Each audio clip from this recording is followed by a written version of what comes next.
ಎಲ್ರಿಗೂ ನಮಸ್ಕಾರ. ಹೊರಗುತ್ತಿಗೆ ಪದ್ಧತಿ ನಿಷೇಧದಿಂದ ನರೇಗಾ ಸಿಬ್ಬಂದಿಗೆ ತೊಂದರೆ ಆಗುತ್ತಾ? ಕ್ವಶನ್ ಮಾರ್ಕ್ ಇದೆ. ಇದಕ್ಕೆ ಕಾನೂನು ಏನು ಹೇಳ್ತದೆ, ಕೇಂದ್ರದ ನಿರ್ಣಯವೇನಾಗಿರ್ತದೆ ಮತ್ತು ರಾಷ್ಟ್ರಪತಿಗಳ ಒಪ್ಪಿಗೆ ಏಕೆ ಬೇಕು, ಕೇಂದ್ರದ್ದೇ ಮೇಲ್ಗೈ ಅದು ಹೇಗೆ ಆಗ್ತದೆ, ಇದರಲ್ಲಿ ಸಂಪೂರ್ಣವಾದ ವಿವರವನ್ನ ನಾನು ಈ ವಿಡಿಯೋದಲ್ಲಿ ಹೇಳ್ತೇನೆ. ನೀವು ಕಂಪ್ಲೀಟ್ ಆಗಿ ಕೇಳಿಸ್ಕೊಂಡ್ರೆ ಸಾಧಕ ಬಾಧಕಗಳ ಬಗ್ಗೆ ಮತ್ತು ಹೊರಗುತ್ತಿಗೆ ಸಿಬ್ಬಂದಿಗಳ ಮತ್ತು ಮನ್ರೇಗಾ ಯೋಜನೆ ಅಡಿಯಲ್ಲಿ ಕೆಲಸ ಮಾಡ್ತಕ್ಕಂಥ ಸಿಬ್ಬಂದಿಗಳಿಗೆ ಹೇಗೆ ತೊಂದರೆ ಆಗಬಹುದು, ಆಗದೇ ಇರಬಹುದು ಎನ್ನುವುದರ ಕುರಿತು ಕಾನೂನಾತ್ಮಕವಾಗಿ ಮತ್ತು ತಾಂತ್ರಿಕವಾಗಿ ನಾವು ಚರ್ಚೆಯನ್ನ ಮಾಡೋಣ. ಕರ್ನಾಟಕ ಹೊರಗುತ್ತಿಗೆ ನಿಷೇಧ ಮಸೂದೆ 2025 ಕೇಂದ್ರದ ಮನ್ರೇಗಾ ಯೋಜನೆ ಮತ್ತು ಒಕ್ಕೂಟ ವ್ಯವಸ್ಥೆಯ ನಡುವಿನ ಆಡಳಿತಾತ್ಮಕ ಹಾಗೂ ಕಾನೂನಾತ್ಮಕ ಸಂಘರ್ಷಗಳ ವಿಶ್ಲೇಷಣೆ ಈಗ ನಾವು ಮಾಡೋಣ. ಓಕೆ, ಕರ್ನಾಟಕದ ಹೊರಗುತ್ತಿಗೆ ನಿಷೇಧ ಮಸೂದೆ ಅನ್ನೋದು ಈಗೆಲ್ಲರೂ ನಮ್ಮ ಕರ್ನಾಟಕ ಸರ್ಕಾರದಲ್ಲಿ ಹೊರಗುತ್ತಿಗೆಯನ್ನ ನಿಷೇಧ ಮಾಡಬೇಕು ಅನ್ನೋದು ಈಗ ಬೆಳಗಾವಿ ಚಳಿಗಾಲ ಅಧಿವೇಶನದಲ್ಲಿ ಮಂಡನೆ ಮಾಡಿ ಅನುಮೋದನೆಯನ್ನ ತೆಗೆದುಕೋಬೇಕು ಅಂತೇಳಿ ನಮ್ಮ ಸಚಿವ ಸಂಪುಟದಲ್ಲಿ ನಿರ್ಧಾರ ಆಗಿದೆ. ಭಾರತ ಸಂವಿಧಾನ ಮತ್ತು ಕಾರ್ಮಿಕ ಕಾನೂನುಗಳ ಪರಿಣಿತರ ತಂಡವು ಸಿದ್ಧಪಡಿಸಿದ ಈ ವರದಿಯು ಕರ್ನಾಟಕ ಸರ್ಕಾರವು ಜಾರಿಗೆ ತರಲು ಉದ್ದೇಶಿಸಿರುವ ಸರ್ಕಾರಿ ಸಂಸ್ಥೆಗಳಲ್ಲಿ ಖಾಸಗಿ ಹೊರಗುತ್ತಿಗೆ ನಿಷೇಧ ಮಸೂದೆ 2025 the Karnataka prohibition of private outsourcing in government entities bill 2025 ದಿಂದಾಗಿ ಕೇಂದ್ರ ಪುರಸ್ಕೃತ ಯೋಜನೆಯಾದ ಮಹಾತ್ಮ ಗಾಂಧಿ ರಾಷ್ಟ್ರೀಯ ಉದ್ಯೋಗ ಖಾತ್ರಿ ಕಾಯ್ದೆ ನರೇಗಾ ಅಡಿಯಲ್ಲಿ ಕಾರ್ಯನಿರ್ವಹಿಸುತ್ತಿರುವ ಹೊರಗುತ್ತಿಗೆ ಸಿಬ್ಬಂದಿಯ ಉದ್ಯೋಗ ಭದ್ರತೆ ಮತ್ತು ಆಡಳಿತಾತ್ಮಕ ಕಾರ್ಯನಿರ್ವಹಣೆ ಮೇಲೆ ಉಂಟಾಗುವ ಪರಿಣಾಮಗಳನ್ನು ಸಮಗ್ರವಾಗಿ ನಾವು ಚರ್ಚಿಸೋಣ. ಕಾರ್ಯನಿರ್ವಾಹಕ ಸಾರಾಂಶ ಮತ್ತು ಪ್ರಮುಖ ತೀರ್ಮಾನಗಳು ಏನಪ್ಪಾ ಅಂದ್ರೆ, ಒಂದನೇದು, ಕರ್ನಾಟಕ ಸರ್ಕಾರವು 2028 ಮಾರ್ಚ್ 31 ವೇಳೆಗೆ ಕರ್ನಾಟಕ ಸರ್ಕಾರವು 2028 ಮಾರ್ಚ್ 31 ಒಳಗಡೆನೆ ರಾಜ್ಯದ ಎಲ್ಲಾ ಸರ್ಕಾರಿ ಇಲಾಖೆಗಳು, ನಿಗಮಗಳು ಮತ್ತು ಮಂಡಳಿಗಳಲ್ಲಿ ಖಾಸಗಿ ಏಜೆನ್ಸಿಗಳ ಮೂಲಕ, ಅಂದ್ರೆ ನೀವು ಏಜೆನ್ಸಿಗಳ ಮೂಲಕ ನಡೆಯುತ್ತಿರುವ ಹೊರಗುತ್ತಿಗೆ ಔಟ್ಸೋರ್ಸ್ ಸೇವೆಗಳನ್ನು ಹಂತ ಹಂತವಾಗಿ ನಿಲ್ಲಿಸಲು ನಿರ್ಣಯ ಕೈಗೊಂಡಿದೆ. ಈ ನೀತಿಯು ಸಂವಿಧಾನದ ವಿಧಿ 14, 15 ಮತ್ತು 16 ಆಶಯಗಳನ್ನು ರಕ್ಷಿಸುವ ಮತ್ತು ಮೀಸಲಾತಿ ನಿಯಮಗಳನ್ನು ಎತ್ತಿ ಹಿಡಿಯುವ ಮಹತ್ವದ ಉದ್ದೇಶವನ್ನು ಹೊಂದಿದೆ. ಕೇಂದ್ರದ ಮಹಾತ್ಮ ಗಾಂಧಿ ಮತ್ತು NREGA ಯೋಜನೆಯಲ್ಲಿ ಪ್ರಸ್ತುತ ಸುಮಾರು 3500ಕ್ಕೂ ಹೆಚ್ಚು ಸಿಬ್ಬಂದಿಗಳು ಹೊರಗುತ್ತಿಗೆ ಆಧಾರದ ಮೇಲೆ ತಾಂತ್ರಿಕ ಸಹಾಯಕರು, ದತ್ತಾಂಶ ನಿರ್ವಾಹಕರು ಮತ್ತು ಕಾರ್ಯನಿರ್ವಹಿಸುತ್ತಿದ್ದಾರೆ. ರಾಜ್ಯದ ಈ ಹೊಸ ಕಾನೂನು ನೇರವಾಗಿ ಈ ಕೇಂದ್ರ ಯೋಜನೆಯ ಅನುಷ್ಠಾನದ ಸಿಬ್ಬಂದಿ ರಚನೆಯ ಮೇಲೆ ಪರಿಣಾಮ ಬೀರ್ತದೆ. ಓಕೆ ಫ್ರೆಂಡ್ಸ್, ಮತ್ತು ಏನು ತೀರ್ಮಾನಗಳಂದ್ರೆ, ಇದರಿಂದ ಈಗ ಸಿಬ್ಬಂದಿಗಳ ಮೇಲೆ ನೇರವಾಗಿ ಪರಿಣಾಮ ಬೀರ್ತದೆ ಮತ್ತು ಕಾನೂನಾತ್ಮಕ ಸಂಘರ್ಷ ಹೇಗೆ ಉಂಟಾಗ್ತದೆ. ರೆಫ್ಯೂಜೆನ್ಸಿ ರಾಜ್ಯದ ಹೊರಗುತ್ತಿಗೆ ನಿಷೇಧ ಮಸೂದೆಯು ಕೇಂದ್ರದ ನರೇಗಾ ಕಾಯ್ದೆಯ ಮೂಲಕ ಉದ್ದೇಶಕ್ಕೆ, ಅಂದ್ರೆ ನರೇಗಾ ಕಾಯ್ದೆಯ ಮೂಲ ಉದ್ದೇಶಕ್ಕೆ ನೇರ ವಿರೋಧಾಭಾಸ ಉಂಟಾಗ್ತದೆ. ಯಾಕಂದ್ರೆ ನರೇಗಾ ಕಾನೂನೇ ಬೇರೆ ಐತೆ, ನರೇಗಾದೇ ಒಂದು ಆಕ್ಟ್ ಇದೆ, ಅದರದೇ ಸಪರೇಟ್ ಒಂದು ಕಾಯ್ದೆಯ ಮೂಲ ಉದ್ದೇಶಕ್ಕೆ ಒಂದು ವಿರೋಧಾಭಾಸ ಉಂಟಾಗ್ತದೆ ಮತ್ತು ವಿರೋಧಾಭಾಸವನ್ನು ಮತ್ತು ಸೃಷ್ಟಿಸುವುದಿಲ್ಲ ಅಂತಾನೆ ಹೇಳ್ತಾರೆ. ಆದ್ರೆ ರಾಜ್ಯ ಸರ್ಕಾರದ ಒಂದು ಒಳ ಉದ್ದೇಶನೇ ಬೇರೆ ಇದೆ. ಹಂತ ಹಂತವಾಗಿ 2028 ಮಾರ್ಚ್ 31 ಒಳಗಡೆ ಔಟ್ಸೋರ್ಸ್ ಅನ್ನೋದು ತೆಗಿಬೇಕಪ್ಪ ಅವ್ರಿಗೆ, ಅಷ್ಟೇ ಉದ್ದೇಶ. ಏಕೆಂದ್ರೆ ಮನ್ರೇಗಾ ಕಾಯ್ದೆಯ ಸಿಬ್ಬಂದಿಯನ್ನು ಮನ್ರೇಗಾ ಮನ್ರೇಗಾ ಕಾಯ್ದೆಯು ಸಿಬ್ಬಂದಿಯನ್ನ ಖಾಸಗಿ ಹೊರಗುತ್ತಿಗೆಯ ಮೂಲಕವೇ ನೇಮಿಸಬೇಕು ಎಂದು ಕಡ್ಡಾಯಗೊಳಿಸಿರುವುದಿಲ್ಲ. ನರೇಗಾ ಆಕ್ಟೇನೆ ಮತ್ತು ನರೇಗಾ ಕಾಯ್ದೆನೇ ಹೇಳ್ತದೆ ನಾವು ಔಟ್ಸೋರ್ಸ್ ಇಂದ ತೆಗೆದುಕೊಳ್ಳಿ ಅಂತೇಳಿ ಎಲ್ಲೂ ಹೇಳಿಲ್ಲ ಎಂದು. ಆದರೆ ಇದು ಕೇಂದ್ರದ ಕಾಯ್ದೆಯ ಆಡಳಿತಾತ್ಮಕ ಹಾಗೂ ಹಣಕಾಸು ಮಾರ್ಗಸೂಚಿಗಳಿಗೆ 6% ಆಡಳಿತಾತ್ಮಕ ವೆಚ್ಚದ ಮಿತಿ ಸಂಘರ್ಷ ಉಂಟು ಮಾಡ್ತದೆ. ಅಂದ್ರೆ ನಿಮಗೆ ನರೇಗಾ ಕಾಯ್ದೆ ಅಡಿಯಲ್ಲಿ ಕೆಲಸ ಮಾಡ್ತಕ್ಕ ಸಿಬ್ಬಂದಿಗಳಿಗೆ ಆಡಳಿತಾತ್ಮಕ ವೆಚ್ಚ 6% ಮೀರದಂತೆ ಅವರಿಗೆ ಸಂಬಳವನ್ನ ಕೊಡ್ತಕ್ಕಂಥದ್ದು, ಸಂಭಾವನೆ ಕೊಡ್ತಕ್ಕಂಥದ್ದು ಇದೆ. ಇದರ ಮೇಲೆ ಈಗ ಮಸೂದೆ ಏನಂತಂದ್ರೆ ಇದು ಸಂಘರ್ಷ ಉಂಟಾಗ್ತದೆ. ಅಂದ್ರೆ ಏನಾದ್ರೂ ಈ ಒಂದು ಕಾಯ್ದೆಯನ್ನ ಜಾರಿ ತಂದ್ರೆ, ನಿಷೇಧ ಕಾಯ್ದೆಯನ್ನ ಔಟ್ಸೋರ್ಸ್ ನಿಷೇಧವನ್ನ ಕಾಯ್ದೆ ಜಾರಿ ತಂದ್ರೆ ಇಲ್ಲಿ ಮತ್ತೆ ಅಪಾಯಿಂಟ್ ಆಗ್ಲಿ ಇಲ್ಲ ಸಹಕಾರಿ ಸಂಘಗಳ ಮೂಲಕ ಆಗ್ಲಿ ನೇಮಕ ಮಾಡಿಕೊಂಡರೆ, ಬೀದರ್ ಮಾದರಿ ಸಹಕಾರಿ ಸಂಘ ಅಂತ ಹೇಳ್ತಾ ಇದ್ರಿ, ಬೀದರ್ ಮಾದರಿ ಸಹಕಾರಿ ಸಂಘದ ಮೂಲಕ ಆಗ್ಲಿ ಇಲ್ಲ ಇನ್ಸೋರ್ಸ್ ಮೂಲಕ ಆಗ್ಲಿ ಇಲ್ಲ ಅಪಾಯಿಂಟ್ ಗೌರ್ಮೆಂಟ್ ಆಗ್ಲಿ ಕಾಯಮಾತಿ ಮಾಡ್ಕೊಂಡರೆ ಅಲ್ಲಿ ಅವರ ಅಮೌಂಟ್ ಅನ್ನ ಇದು ಕೇಂದ್ರ ಸರ್ಕಾರ ಕೊಡ್ತದೆ. ನರೇಗಾ ಆಕ್ಟ್ ಅಡಿಯಲ್ಲಿ ಕೇಂದ್ರ ಸರ್ಕಾರ ಆಡಳಿತಾತ್ಮಕ ವೆಚ್ಚದ 6% ವೆಚ್ಚದ ಅಡಿಯಲ್ಲೇ ಕೊಡ್ತದೆ. ಆ ಅಮೌಂಟ್ ಮೀರ್ಲಾರ್ದಂಗೆ ಕೊಡ್ಬೇಕನ್ನೋದು ಇದೆ ನರೇಗಾ ಆಕ್ಟ್. ಆದ್ರೆ ಅದು ಮೀರ್ತದೆ ಇಂಥದೆಲ್ಲ ಮಾಡಿದ್ರೆ, ಬೀದರ್ ಸಹಕಾರಿ ಸಂಘ ಮಾಡಿದ್ರೆ, ಇನ್ಸೋರ್ಸ್ ಮಾಡಿದ್ರೆ, ಮತ್ತೆ ಯಾವುದು ಕಾಯಮಾತಿ ಮಾಡ್ಕೊಂಡ್ರೆ, ಓಕೆ, ಇದಕ್ಕೆ ಸಂಘರ್ಷ ಉಂಟು ಮಾಡ್ತದೆ ಅಂತ ಹೇಳ್ತದೆ. ಮತ್ತು ಕೇಂದ್ರದ ಒಪ್ಪಿಗೆ ಅನಿಶ್ಚಿತತೆ. ರಾಜ್ಯದ ಮಸೂದೆಯು ಕಾಯ್ದೆಯಾಗಿ ಜಾರಿಗೆ ಬರಲು ಸಂವಿಧಾನದ ವಿಧಿ 254/2 ಅಡಿಯಲ್ಲಿ ರಾಷ್ಟ್ರಪತಿಗಳ ಸಮ್ಮತಿ ಅಗತ್ಯವಿದೆ. ಕೇಂದ್ರ ಸರ್ಕಾರವು ಮನ್ರೇಗಾ ಯೋಜನೆಯ ಹಣಕಾಸು ನಿಯಂತ್ರಣ ಮತ್ತು ಅನುಷ್ಠಾನದ ದಕ್ಷತೆಗೆ ಧಕ್ಕೆ ಬರುವ ಅಪಾಯವನ್ನು ಮುಂದಿಟ್ಟು ರಾಷ್ಟ್ರಪತಿಗಳ ಸಮ್ಮತಿಯನ್ನು ತಡೆ ಹಿಡಿಯುವ ಸಾಧ್ಯತೆ ಹೆಚ್ಚಿದೆ. ಅರ್ಥ ಆಯ್ತಾನೆ ನಿಮಗೆ? ಇದು ರಾಷ್ಟ್ರಪತಿ ನಮ್ಮ ಕೇಂದ್ರದ ಅಡಿಯಲ್ಲಿ 254 ಅಡಿಯಲ್ಲಿ ಬರ್ತಕ್ಕಂಥ ಇದು ರಾಷ್ಟ್ರಪತಿಗಳು ಅನುಮತಿ ಕಳಿಸ್ತಾರೆ. ಕೇಂದ್ರದ ಹಣಕಾಸು ನಿಯಂತ್ರಣ ಇದು ಧಕ್ಕೆ ಬರ್ತದ ಅನ್ನೋ ಒಂದು ಉದ್ದೇಶ ಇಟ್ಕೊಂಡು ಕೇಂದ್ರದವರು ಈ ಒಂದು ರಾಷ್ಟ್ರಪತಿಯ ಅನುಮೋದನೆ ನೀಡುವಂತದನ್ನ ತಡೆ ಇಡ್ತಕ್ಕಂಥದ್ದು ಕೆಲಸ ಮಾಡ್ತಾರೆ ಅನ್ನೋದು ಇಲ್ಲಿದೆ. ಮತ್ತೆ ಇದೊಂದು ಈ ಅನುಮತಿ ಸತ ರಾಜಕೀಯ ನಿರ್ಣಯವಾಗಿದ್ದು ಇದು ತಿಕ್ಕಾಟ ಉಂಟಾಗ್ತಕ್ಕಂಥದ್ದು ಸಾಧ್ಯವಾಗ್ತದೆ. ಓಕೆ, ಒಕ್ಕೂಟ ವ್ಯವಸ್ಥೆಯಲ್ಲಿ ಆಡಳಿತಾತ್ಮಕ ಮೇಲುಗೈ ಸಾಧಿಸಲು ನಾವು ಒಕ್ಕೂಟ ವ್ಯವಸ್ಥೆ ನೀವು ಅರ್ಥ ಮಾಡ್ಕೊಳ್ಳಿ. ಭಾರತ ದೇಶದಲ್ಲಿ ಹಲವಾರು ರಾಜ್ಯಗಳಿದಾವೆ. ಆ ರಾಜ್ಯ ಬೇರೆ, ಈ ರಾಜ್ಯ ಬೇರೆ, ಇದು ಬೇರೆ ಅಂತ ಇದಾಗುತ್ತೆ, ಹೌದಾ? ಒಕ್ಕೂಟ ವ್ಯವಸ್ಥೆಯಲ್ಲಿ ಆಡಳಿತಾತ್ಮಕ ಮೇಲುಗೈ ಸಾಧಿಸಲು ಕೇಂದ್ರವು ತನ್ನ ಅಧಿಕಾರವನ್ನ ಬಳಸಬಹುದು. ನೌಕರರ ಭದ್ರತೆ ಈ ಕ್ರಮ ಇದು ಯಾವುದು ಔಟ್ಸೋರ್ಸ್ ನಿಷೇಧ ಕಾಯ್ದೆ ಬಂದು ನೌಕರರ ಭದ್ರತೆಯನ್ನು ನೋಡ್ತೀವಿ ಅಂತ ಹೇಳ್ತಾರೆ. ಈ ಕ್ರಮದಿಂದ ನರೇಗಾ ನೌಕರರ ಕೆಲಸ ತಕ್ಷಣಕ್ಕೆ ಕಷ್ಟವಾಗುವುದಿಲ್ಲ, ಬದಲಿಗೆ ಅವರಿಗೆ ದೀರ್ಘಾವಧಿಯ ಸೇವಾ ಭದ್ರತೆಯ ಅವಕಾಶ ದೊರೆಯುತ್ತದೆ. ಸೇವಾ ಭದ್ರತೆಯ ದೀರ್ಘಾವಧಿಯ ನೋಡಿ, ಲೈಫ್ ಲಾಂಗ್ ಒಂದು ಕಾಯಮಾತಿ ಗೌರ್ಮೆಂಟ್ ಕೆಲಸ ಸಿಗ್ತದ ಅಂತ ಹೇಳ್ತದೆ. ಬಟ್ ಆದ್ರೆ ಇದರಲ್ಲಿ ಕೆಲಸ ಸಿಗ್ತದೆ ಅನ್ನೋದು ಇದು ರಾಜ್ಯ ಸರ್ಕಾರ ಹೊಸ ನೇಮಕಾತಿಗೆ ಹೊರಗುತ್ತಿಗೆ ಸಿಬ್ಬಂದಿಗೆ ಕೃಪಾಂಕ ಮತ್ತು ವಯೋಮಿತಿ ಸಡಲಿಕೆ ನೀಡುವುದಾಗಿ ಪ್ರಸ್ತಾಪಿಸಿದ್ದು ಇದು ಕಾಯಂ ಉದ್ಯೋಗದ ನ್ಯಾಯಯುತ ಮಾರ್ಗವನ್ನು ಒದಗಿಸಿಕೊಡ್ತದೆ ಅಂತೇಳಿ ಈ ಔಟ್ಸೋರ್ಸ್ ನಿಷೇಧ ಕಾಯ್ದೆ ಹೇಳ್ತದ ಅಂತ ಹೇಳ್ತಾರೆ.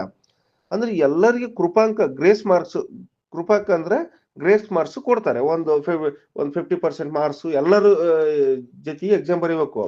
50% ಎಕ್ಸಾಮ್ ಮಾರ್ಕ್ಸ್ ಕೊಡ್ತಾರೆ. ನಾನು ಸುಮ್ಮನೆ ಹೇಳ್ತಿದ್ದೀನಿ ಇದು ಅಂದಾಜು.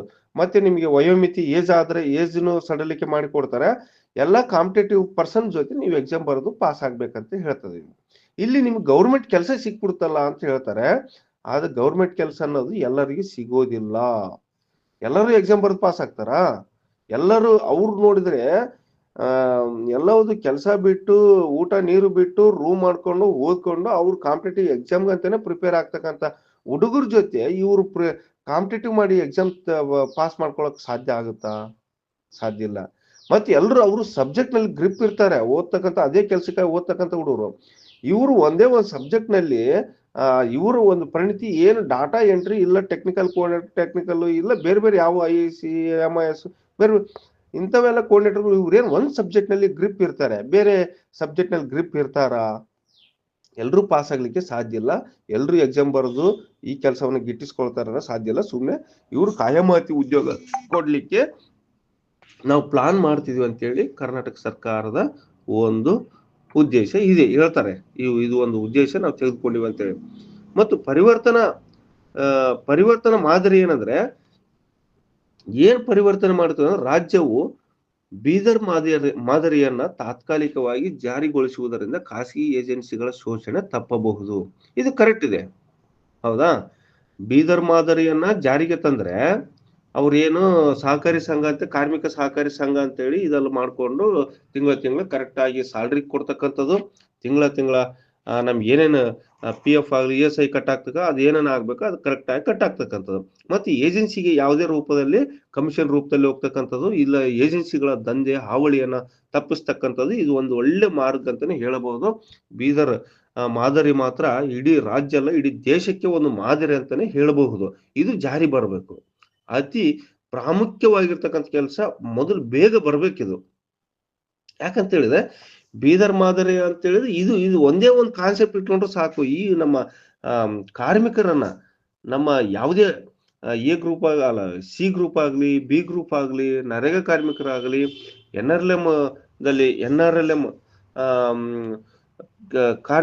ಸಿಬ್ಬಂದಿಗಳಾಗ್ಲಿ, ಯಾರೇ ಸಿಬ್ಬಂದಿಗಳನ್ನ ತೆಗಿತಕ್ಕಂಥದ್ದು ಕೆಲಸ ಆಗಬಾರ್ದು. ಬೀದರ್ ಮಾದರಿಗೆ ಒಳಪಡಿಸಿ ಅವರಿಗೆ ಸ್ಯಾಲ್ರಿ ಕೊಡ್ತಕ್ಕಂಥದ್ದು ಕೆಲಸ ಆದ್ರೆ ಇನ್ನ ತುಂಬಾ ಉತ್ತಮ. ಈ ರಾಜ್ಯ ಸರ್ಕಾರವನ್ನ ನೆನೆಸ್ಕೊಳ್ತದೆ.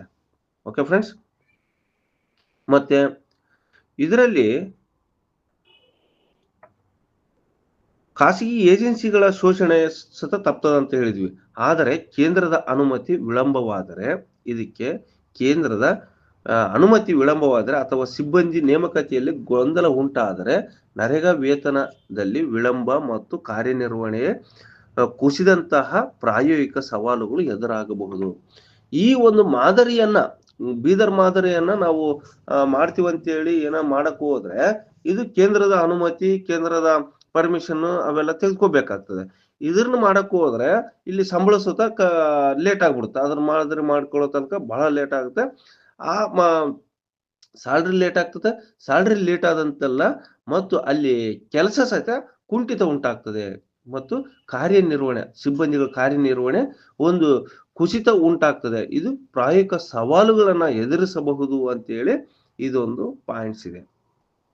ಕರ್ನಾಟಕ ನೀತಿ ಬದಲಾವಣೆ ನೋಡಿ, ಹಿನ್ನೆಲೆ ಮತ್ತು ಕಾನೂನು ಉದ್ದೇಶ.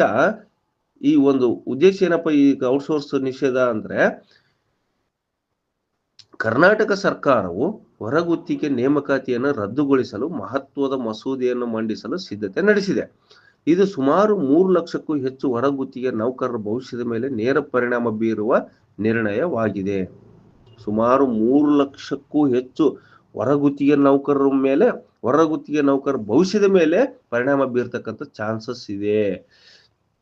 ನೀವು ನರೇಗಾ ಸಿಬ್ಬಂದಿ ಒಂದೆಲ್ಲ ನಿಗಮ ಮಂಡಳಿಗಳು ಮತ್ತು ಈ ಒಂದು ಎಲೆಕ್ಟ್ರಿಕಲ್ ಇವು ವಿದ್ಯುತ್ ಮಂಡಳಿಗಳಲ್ಲಿ ಕೆಲಸ ಮಾಡ್ತಕ್ಕಂಥವ್ರು, ಬಸ್ ಡಿಪೋಗಳಲ್ಲಿ ಕೆಲಸ ಮಾಡ್ತಕ್ಕಂಥವ್ರು, ಮತ್ತೆ NRLM, ನರೇಗಾ, ಹೆಲ್ತ್ ಮತ್ತೆ ಎಲ್ಲಾ ಡಿಪಾರ್ಟ್ಮೆಂಟ್ಗಳಲ್ಲಿ D ಗ್ರೂಪ್ ನೌಕರರು ಅವರೆಲ್ಲರೂ ಹೊರಗುತ್ತಿಗೆ ನೌಕರರೇ. 3 ಲಕ್ಷಕ್ಕೂ ಹೆಚ್ಚು ಹೊರಗುತ್ತಿಗೆ ನೌಕರರಂತೂ ಖಂಡಿತ ಇದ್ದೇ ಇದ್ದಾರೆ. ಅವ್ರ ಮೇಲೆ ಒಂದು ಪರಿಣಾಮ ಬೀರೋ ಚಾನ್ಸಸ್ ಇದೆ. ಒಟ್ಟಾರೆಯಾಗಿ ಇವರು ಏನ್ ಮಾಡ್ಲಿಕ್ಕೆ ಹೊಂಟಿದಾರೋ, ಏನು ಸಬ್ ಕಮಿಟಿ ಕರ್ನಾಟಕ ಸರ್ಕಾರದ 3 ಸಚಿವರ ಒಂದು ಸಬ್ ಕಮಿಟಿ ನೇಮಕವಾಗಿದೆ. ಆ ಸಬ್ ಕಮಿಟಿಯಲ್ಲಿ ಡಿಸಿಷನ್ ಪ್ರಕಾರ ಏನು ಪ್ರೊಸೀಡಿಂಗ್ ಆಗಿದೆ, ಏನು ನಡವಳಿ ಆಗಿದೆ, ಆ ನಡವಳಿಗಳನ್ನ ಬೆಳಗಾಂ ಚಳಿಗಾಲ ಅಧಿವೇಶನದಲ್ಲಿ ಮಂಡನೆ ಮಾಡ್ತಾರೆ. ಅಲ್ಲಿ ಏನೇನು ಡಿಸ್ಕಷನ್ ಆಗುತ್ತೆ, ಹೇಗೆ ರಾಷ್ಟ್ರಪತಿಗೆ ಅನುಮೋದನೆಗಾಗಿ ಕಳಿಸ್ತಾರೆ ಕಾನೂನನ್ನ, ಮತ್ತು ಇವರಿಗೆ ಪರ್ಯಾಯ ನಮ್ಮ ನರೇಗಾ ಸಿಬ್ಬಂದಿ ಆಗಲಿ ಔಟ್ಸೋರ್ಸ್ ಸಿಬ್ಬಂದಿಗಳಿಗೆ ಹೇಗೆ ಪರ್ಯಾಯ ಮಾರ್ಗಗಳನ್ನ ಕೊಟ್ಟಿದ್ದಾರೆ, ಅವರು ಹೇಗೆ ಜೀವನ ನಡೆಸಬೇಕು, ಅವರಿಗೆ ಹೇಗೆ ಅನುಕೂಲ ಆಗಬೇಕು ಮತ್ತು ಸರ್ಕಾರಕ್ಕೂ ಹೇಗೆ ಅನುಕೂಲ ಆಗ್ಬೇಕು ಅನ್ನೋದು ಕ್ರಮವನ್ನ ಚಳಿಗಾಲ ಅಧಿವೇಶನದಲ್ಲೇ ಗೊತ್ತಾಗ್ತದೆ. ಹೀಗೆ ಅಕ್ಟೋಬರ್ 8ನೇ ತಾರೀಕಿನ ಬೆಳಗಾಂ ಅಧಿವೇಶನ ಸ್ಟಾರ್ಟ್ ಆಗ್ತದೆ. ಹೊರಗುತ್ತಿಗೆ ನಿಷೇಧಕ್ಕೆ ಕಾರಣವಾದ ಪ್ರಮುಖ ಅಂಶಗಳೇನಪ್ಪಾ ಅಂದ್ರೆ, ರಾಜ್ಯ ಸರ್ಕಾರದ ಉಪಸಮಿತಿಯು ಈ ಕಠಿಣ ಕ್ರಮವನ್ನು ತೆಗೆದುಕೊಳ್ಳಲು ಪ್ರಮುಖ ಸಂವಿಧಾನಿಕ ಮತ್ತು ಆಡಳಿತಾತ್ಮಕ ಅಂಶಗಳನ್ನ ಆಧಾರವಾಗಿ ಇಟ್ಟುಕೊಂಡಿದೆ. ಸಂವಿಧಾನಿಕ ಮತ್ತು ಆಡಳಿತಾತ್ಮಕ ಅಂಶಗಳನ್ನ ಆಧಾರವಾಗಿ ಇಟ್ಕೊಂಡಿದೆ ಈ ಉಪಸಮಿತಿಯು. ರಾಜ್ಯ ಸರ್ಕಾರ ಸಬ್ ಕಮಿಟಿ ಅಂತ ಹೇಳಿದೆಲ್ಲ ಅದು ಏನಂದ್ರೆ, ಸಂವಿಧಾನಿಕ ಕರ್ತವ್ಯದ ಉಲ್ಲಂಘನೆ. ಹೊರಗುತ್ತಿಗೆ ಪದ್ಧತಿಯು ಗ್ರೂಪ್ ಸಿ ಮತ್ತು ಗ್ರೂಪ್ ಡಿ ವೃಂದದ ಹುದ್ದೆಗಳಲ್ಲಿ ಸಂವಿಧಾನದ ವಿಧಿ 14ನೇ ವಿಧಿ ಏನ್ ಹೇಳ್ತದೆ, ಸಂವಿಧಾನದ ಸಮಾನತೆಯನ್ನು ಹೇಳ್ತದೆ. 15ನೇ ವಿಧಿ ಭೇದ ಭಾವ ನಿಷೇಧವನ್ನ ಮಾಡ್ತದೆ 15ನೇ ವಿಧಿ, ಮತ್ತು 16ನೇದು ಸಾರ್ವಜನಿಕ ಉದ್ಯೋಗದಲ್ಲಿ ಸಮಾನ ಅವಕಾಶವನ್ನ ಕೊಡ್ತಕ್ಕಂಥದ್ದು. ಈ ಸಂವಿಧಾನ ವಿಧಿಗಳಲ್ಲಿ 14, 15, 16ರ ಸಮಾನ ಆಶಯಗಳನ್ನ ಉಲ್ಲಂಘಿಸುತ್ತದೆ ಅಂತೇಳಿ ಹೇಳ್ತಾರೆ. ಈ ಸಬ್ ಕಮಿಟಿಯಲ್ಲಿ ಡಿಸ್ಕಷನ್ ಆಗಿರೋದು ನೋಡಿ ಎಂತ ಅದು.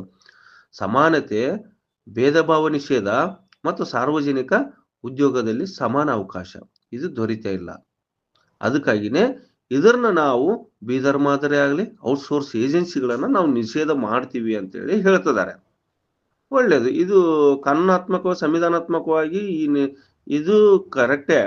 ಬಟ್ ಹಿನ್ನೆಲೆ ಇದ್ರನ್ನ ಸಮಾನತೆ, ಭೇದ ಭಾವ ನಿಷೇಧ ಮತ್ತು ಸಾರ್ವಜನಿಕ ಉದ್ಯೋಗಗಳು ಸಮಾನ ಅವಕಾಶ ತರಲಿಕ್ಕೆ ಹೋಗಿ ಇವರ ಜೀವಕ್ಕೆ ಅಂದ್ರೆ ಇವರ ಜೀವನ ನಡೆಸ್ತಕ್ಕಂಥದಕ್ಕೆ ಕಂಟಕವಾಗುವ ಸಾಧ್ಯತೆಗಳು ಅತಿ ಹೆಚ್ಚಾಗಿ ಇದೆ. ಮತ್ತು ಇದೊಂದು ಸುಪ್ರೀಂ ಕೋರ್ಟ್ನ ನಿರ್ದೇಶನದ ಹಿನ್ನೆಲೆಯಲ್ಲಿ ಈ ನಿರ್ಧಾರವನ್ನ ಕೈಗೊಳ್ಳಲಾಗಿದೆ ಅಂತ ಹೇಳ್ತಾರೆ. ನ್ಯಾಯಯುತ ನೇಮಕಾತಿ ನಿಯಮಗಳನ್ನ ಉಲ್ಲಂಘಿಸುವ ಮೂಲಕ ಅನಿಯಮಿತ ತಾತ್ಕಾಲಿಕ ನೇಮಕಾತಿಗಳನ್ನ ಉತ್ತೇಜಿಸಬಾರದು ಎಂಬ ನ್ಯಾಯಾಲಯದ ಅಭಿಪ್ರಾಯವು ಇದಕ್ಕೆ ಹಿನ್ನೆಲೆಯಾಗಿದೆ. ನ್ಯಾಯಾಲಯದ ನೇಮಕಾತಿ ಏನಪ್ಪಾ ಅಂದ್ರೆ, ಒಟ್ಟು ಇಂಥದ್ದು ಈ ಔಟ್ಸೋರ್ಸ್ ಪದ್ಧತಿ ಅನ್ನೋದನ್ನೇ ಇಂಥದನ್ನ ಇದು ಕಾನೂನಾತ್ಮಕವಾಗಿ ಇರೋದಲ್ಲ. ಇದೊಂದು ಒಂದು ಒಳ್ಳೆ ಅಭಿಪ್ರಾಯ ಅಲ್ಲ, ಇದು ಒಂದು ಒಳ್ಳೆ ಬೆಳವಣಿಗೆನೂ ಅಲ್ಲ ಅಂತ ಹೇಳ್ತಿದ್ದಾರೆ. ಮೀಸಲಾತಿ ನಿಯಮಗಳಿಗೆ ಒಂದು ಭಂಗ ತರ್ತಕ್ಕಂಥದ್ದಾಗ್ತದೆ ನೋಡಿ. ಹೊರಗುತ್ತಿಗೆಯಡಿ ಮಾನವ ಸಂಪನ್ಮೂಲವನ್ನ ನೇಮಕ ಮಾಡುವಾಗ ಪರಿಶಿಷ್ಟ ಜಾತಿಗಳು, ಪರಿಶಿಷ್ಟ ಪಂಗಡಗಳು ಮತ್ತು ಹಿಂದುಳಿದ ವರ್ಗಗಳಿಗೆ ಸಂಬಂಧಿಸಿದ ಮೀಸಲಾತಿಗಳನ್ನ ರಿಸರ್ವೇಶನ್ ಮ್ಯಾಟ್ರಿಕ್ಸ್ ಅನುಸರಿಸಲಾಗುತ್ತಿಲ್ಲ ನೋಡಿ. ಈ ಏಜೆನ್ಸಿಗಳ ಮೂಲಕ ತೆಗೆದುಕೊಳ್ಳುವಾಗ ಮೀಸಲಾತಿಯ ಮೂಲಕ ತೆಗೆದುಕೊಳ್ಳಬೇಕು, ಇದು ಅನುಸರಿಸಲು ಆಗ್ತಾ ಇಲ್ಲ. ಏಜೆನ್ಸಿದವರು ಇದನ್ನ ಅನುಸರಿಸುತ್ತಿಲ್ಲ. ಇದರಿಂದ ಅರ್ಹ ಅಭ್ಯರ್ಥಿಗಳು ಉದ್ಯೋಗ ಅವಕಾಶಗಳಿಂದ ವಂಚಿತರಾಗುತ್ತಿದ್ದಾರೆ ಎಂದು ಸರ್ಕಾರ ಅಭಿಪ್ರಾಯ ಪಟ್ಟಿದೆ. ಓಕೆ, ಒಳ್ಳೇದೆ. ಎಲ್ಲದರಲ್ಲೂ ಮೀಸಲಾತಿ ಬೇಕು, ಬರ್ಲಿ, ಎಲ್ಲ ಜನರಿಗೂ ಸಮಾನ ಅವಕಾಶ ಸಿಗಬೇಕು, ಹೌದಾನೆ? ಯಾಕಂದ್ರೆ ಇದರಲ್ಲಿ ಏಜೆನ್ಸಿ ಅಂದ್ರೆ ರೆಕಮೆಂಡೇಶನ್ ಇಲ್ಲ ದೊಡ್ಡ ರಾಜಕೀಯದ ಇನ್ಫ್ಲೂಯೆನ್ಸ್, ಬೇರೆ ಏನಾದ್ರು ಇನ್ಫ್ಲೂಯೆನ್ಸ್ ಮೂಲಕನೇ ಸೇರ್ಕೊಳ್ತಾರ ಅನ್ನೋದು ಇದೊಂದು ಅನುಮಾನ ಇದೆ. ಆದ್ರೂ ಈಗಿನ ಕಾಲದಲ್ಲಿ ಯಾವ ಇನ್ಫ್ಲೂಯೆನ್ಸ್ ನಡೆಯೋದಿಲ್ಲ. ಈಗಿನ IAS ಆಫೀಸರ್ಗಳೇ ಎಲ್ರು IAS KS ಆಫೀಸರ್ಗಳೇ ಇರೋದು. ಅಂಥವ್ರು ಕರೆಕ್ಟ್ ಆಗಿ ನೇಮಕ ಮಾಡ್ತಾರೆ, ಯಾರಿಗೂ ತೊಂದರೆ ಇಲ್ಲ. ಅಲ್ಲಿ ಮೀಸಲಾತಿ ಪ್ರಕಾರನೇ ಇರ್ಬೇಕು ಅಂತ ಹೇಳಿದ್ರೆ ರಾಜ್ಯ ಸರ್ಕಾರದ ಒಂದು ಆದೇಶದ ಪ್ರಕಾರ ಅದ್ರ ಪ್ರಕಾರ ನೇಮಕ ಮಾಡ್ತಾರೆ. ಅಲ್ಲಿ ಯಾರಿಗೂ ಈಗಿರ್ತಕ್ಕಂಥ IAS KS ಆಫೀಸರ್ಗಳಂತೂ ಎಲ್ಲೂ ಇಂಥ ವಿಚಾರದಲ್ಲಿ ಎಲ್ಲಿ ಗೊಂದಲ ಇಲ್ಲ, ಆದೇಶದ ಪ್ರಕಾರ ನಡೀತೇವೆ. ಅವ್ರನ್ನ ನಾವು ಅಪ್ರಿಶಿಯೇಟ್ ಮಾಡಲೇಬೇಕು. ಮತ್ತೆ ಇನ್ನೂ ಒಂದು, ಈ ಏಜೆನ್ಸಿ ಅಂದ್ರೆ ಏಜೆನ್ಸಿ ಮೂಲಕ ನೌಕರರಿಗೆ ಒಂದು ಶೋಷಣೆಯನ್ನ ತಡೆಗಟ್ಟತಕ್ಕಂಥದ್ದು ಆಗ್ತದೆ. ಖಾಸಗಿ ಏಜೆನ್ಸಿಗಳು ಮತ್ತು ಮಧ್ಯವರ್ತಿಗಳ ಮೂಲಕ ನಡೆಯುವ ನೇಮಕಾತಿ ಪದ್ಧತಿಗಳಲ್ಲಿ ಕಂಡುಬರುವ ಶೋಷಣೆ ಮತ್ತು ಆ ಅಮಾನವೀಯ ಪದ್ಧತಿಗಳನ್ನು ಕಾನೂನು ಬಾಹಿರವೆಂದು ಘೋಷಿಸುವುದು ಮಸೂದೆಯ ಪ್ರಮುಖ ಉದ್ದೇಶವಾಗಿದೆ. ಹೌದಾನೆ? ಕರೆಕ್ಟ್ ಬಿಡು. ಇದು ಒಂದು ಒಳ್ಳೆಯದು. ಶೋಷಣೆ ಮತ್ತು ಅಮಾನವೀಯ ಪದ್ಧತಿಗಳು ಅಂದ್ರೆ, ಈ ಶೋಷಣೆ ಅಂದ್ರೆ ನಿಮ್ಗೆ ಗೊತ್ತಿದೆ, ಅವ್ರ ಏಜೆನ್ಸಿ ಮೂಲಕ ನಾವು ಕೆಲಸ ತೆಗೆದುಕೊಳ್ತೀವಿ ಹಂಗ ಹಿಂಗಂದ್ರೆ ಅವರಿಗೆ ದೊಡ್ಡ ದೊಡ್ಡ ಡಿಮ್ಯಾಂಡ್ಗಳನ್ನ ಇಡಬೇಕು, ದೊಡ್ಡ ದೊಡ್ಡ ಹಣ ಕೊಡಬೇಕು, ಮತ್ತೆ ಅವ್ರದೇ ಕಮಿಷನ್ ಅನ್ನ ತೆಗೆದುಕೊಳ್ತಾರೆ, ಮತ್ತು ತಿಂಗಳ ಕರೆಕ್ಟ್ ಆಗಿ ಸ್ಯಾಲ್ರಿ ಹಾಕೋದಿಲ್ಲ. ಎಷ್ಟೇ ಇರ್ಲಿ, ಅವ್ರೇನು ಈ ಒಂದು ಗೌರ್ಮೆಂಟ್ ಇಂದ ಸ್ಯಾಲ್ರಿ ಅಮೌಂಟ್ ಅಂತೇಳಿ ಹಾಕಿದ ಮೇಲೆ ನಾವು ರಿಲೀಸ್ ಮಾಡ್ತಾರೆ. ಅದು ಉದ್ದೇಶ ಅಲ್ಲ. ಅವರು ಸ್ಯಾಲ್ರಿ ಹಾಕ್ಲಿಕ್ಕಿಂತ ಮೊದಲೇ ಅವ್ರು ತಿಂಗಳ ಸ್ಯಾಲ್ರಿ ಕೊಡ್ಲೇಬೇಕು ಅವರು. ಆ ತರ ಇರೋದು ನಮ್ಮ ಏಜೆನ್ಸಿಗಳದು. ಬಟ್ ಆದ್ರೆ ಗೌರ್ಮೆಂಟ್ ಸ್ಯಾಲ್ರಿ ಹಾಕಿದ ಮೇಲೆ ಇವ್ರು ಸ್ಯಾಲ್ರಿ ಕೊಡ್ತಾರೆ, ಮತ್ತು ಬೇರೆ ಬೇರೆ ಕಮಿಷನ್ ಅನ್ನ, ಅವ್ರಿಗೆ ಮನಸ್ಸು ಇಚ್ಛೆ ಇಲ್ಲಾರ್ದಷ್ಟು ಕಮಿಷನ್ ಅನ್ನ ತೆಗೆದುಕೊಳ್ತಾರೆ, ಮತ್ತು ESIPF ಅನ್ನ ಸರಿಯಾಗಿ ಕಟ್ಟೋದಿಲ್ಲ, ಅವ್ರು ಸರಿಯಾದ ಸೌಲಭ್ಯಗಳು ಸಿಗೋದಿಲ್ಲ. ಆ ತರ ಇದೆ ಏಜೆನ್ಸಿ. ಈ ತರ ಒಂದು ಅಮಾನವೀಯ ಪದ್ಧತಿಗಳು ಮತ್ತು ಶೋಷಣೆ ತಪ್ಪಿಸ್ತಕ್ಕಂಥದ್ದು ಒಂದು ಒಳ್ಳೆ ಪದ್ಧತಿನೇ. ಖಾಸಗಿ ಹೊರಗುತ್ತಿಗೆ ನಿಷೇಧ ಮಸೂದೆ 2025 ಪ್ರಮುಖ ನಿಬಂಧನೆಗಳು ಏನಂದ್ರೆ, ಈ ಮಸೂದೆಯ ಕರಡು ಸಿದ್ಧವಾಗಿದ್ದು ಡಿಸೆಂಬರ್ನಲ್ಲಿ ಬೆಳಗಾವಿಯಲ್ಲಿ ನಡೆಯುವ ಅಧಿವೇಶನದಲ್ಲಿ ಮಂಡನೆಯಾಗುವ ಸಾಧ್ಯತೆ ಇದೆ. ವ್ಯಾಪ್ತಿ ಮತ್ತು ಅನ್ವಯ. ಈ ಮಸೂದೆಯು ರಾಜ್ಯ ಸರ್ಕಾರದ ವ್ಯಾಪ್ತಿ ಅಥವಾ ನಿಯಂತ್ರಣದಲ್ಲಿರುವ ಎಲ್ಲಾ ಇಲಾಖೆಗಳು, ಸಾರ್ವಜನಿಕ ವಲಯದ ನಿಗಮಗಳು, ಮಂಡಳಿಗಳು, ಉದ್ಯಮಿಗಳು, ಪ್ರಾಧಿಕಾರಗಳು, ಸ್ಥಳೀಯ ಸಂಸ್ಥೆಗಳು ಮತ್ತು ವಿಶ್ವವಿದ್ಯಾಲಯಗಳಿಗೆ ಅನ್ವಯಿಸುತ್ತದೆ. ನೋಡಿ, ಇಷ್ಟು ಡಿಪಾರ್ಟ್ಮೆಂಟ್ಗಳಲ್ಲಿ ಕೆಲಸ ಮಾಡ್ತಕ್ಕಂಥವ್ರಿಗೆ ಇದು ಅನ್ವಯಿಸುತ್ತದೆ. ಹೊರಗುತ್ತಿಗೆ ಇದು ಅನುಷ್ಠಾನದ ಗಡುವು ಕೊಟ್ಟಿದ್ದಾರೆ. ಇದೊಂದು ಪ್ರೊಸೀಡಿಂಗ್ ಆಗಿರ್ತಕ್ಕಂಥದ್ದು. ಈ ನೇಮಕಾತಿ, ಹೊರಗುತ್ತಿಗೆ ನೇಮಕಾತಿಯನ್ನು 2028 ಮಾರ್ಚ್ 31 ಒಳಗಡೆ ಸಂಪೂರ್ಣವಾಗಿ ನಿಲ್ಲಿಸಲಾಗುವುದು ಅಂತೇಳಿ ಆಗಿದೆ. ಓಕೆ. ಮತ್ತೆ ಅಸ್ತಿತ್ವದಲ್ಲಿರುವ ಎಲ್ಲಾ ಒಪ್ಪಂದಗಳನ್ನ, ಅಂದ್ರೆ ಏಜೆನ್ಸಿ ಜೊತೆ ಇರ್ತಕ್ಕಂಥ ಎಲ್ಲಾ ಒಪ್ಪಂದಗಳನ್ನ ಈ ಗಡುವಿನೊಳಗೆ, ಮಾರ್ಚ್ 31 ಅಂತ ಹೇಳಿದ್ವಲ್ಲ 2028, ಈ ಗಡುವಿನ ಒಳಗೆ ಹಂತವಾಗಿ ಮುಕ್ತಾಯಗೊಳಿಸಲಾಗ್ತದೆ. ಏನಾದ್ರು ಒಪ್ಪಂದಗಳು ಇದ್ರೆ ಅಂದ್ರೆ ಅವ್ರ ಏಜೆನ್ಸಿದು ಅಮೌಂಟ್ ರಿಸರ್ವ್ ಅದು ಕಟ್ಟಿರ್ತಾರೆ, ಡೆಪಾಸಿಟ್ ಅಮೌಂಟ್ ಬೇರೆ ಬೇರೆ ಎಲ್ಲ, ಪ್ರತಿಯೊಂದಕ್ಕೂ ಅವ್ರದ್ದು ಇರ್ತಕ್ಕಂಥ ಕಾನೂನಾತ್ಮಕ ತೊಂದರೆಗಳು ಸಹಿತ ಹಂತವಾಗಿ 2028 ಮಾರ್ಚ್ 31 ಒಳಗಡೆ ಮುಕ್ತಾಯಗೊಳಿಸಲಾಗ್ತದೆ ಅಂತ ಹೇಳಿದ್ದಾರೆ. ದಂಡ ಮತ್ತು ಶಿಕ್ಷೆ. ಈ ಒಂದು ಏಜೆನ್ಸಿ ಮೂಲಕ ತೆಗೆದುಕೊಳ್ತಕ್ಕಂಥವರಿಗೆ ಮತ್ತು ನಿಯಮ ಉಲ್ಲಂಘಿಸಿ ಖಾಸಗಿ ಹೊರಗುತ್ತಿಗೆ ಮುಂದುವರಿಸಿದರೆ ಅಥವಾ ನೇಮಕಾತಿ ಮಾಡಿದರೆ ಮತ್ತು ನಿಗದಿತ ಅವಧಿ ಮೀರಿದರೆ ಖಾಸಗಿ ಏಜೆನ್ಸಿಗಳು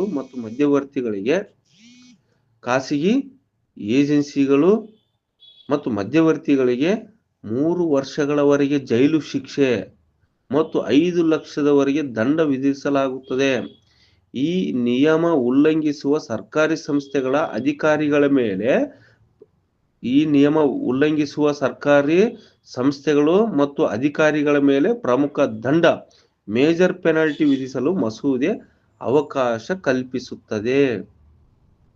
ಇದಾಗ್ಲಿ ಏಜೆನ್ಸಿ ಮೂಲಕ ಆಗ್ತಕ್ಕಂಥದ್ದು. ಆಗ್ಬಾರ್ದು ಅನ್ನೋದೇ ಆದ್ಮೇಲೆ ಇನ್ನು ಆಫೀಸರ್ಗಳು ಇನ್ನೆಲ್ಲಿ ತೆಗೆದುಕೊಳ್ತಾರೆ, ಮಿಸ್ ಆಗಿ ತೆಗೆದುಕೊಂಡ್ರೆ ಅವರಿಗೆ ಒಂದು ಪೆನಾಲ್ಟಿ, ಶಿಕ್ಷೆ ಸಹಿತ ಇದೆ ಅಂತ ಹೇಳಿದ್ದಾರೆ. ಓಕೆ.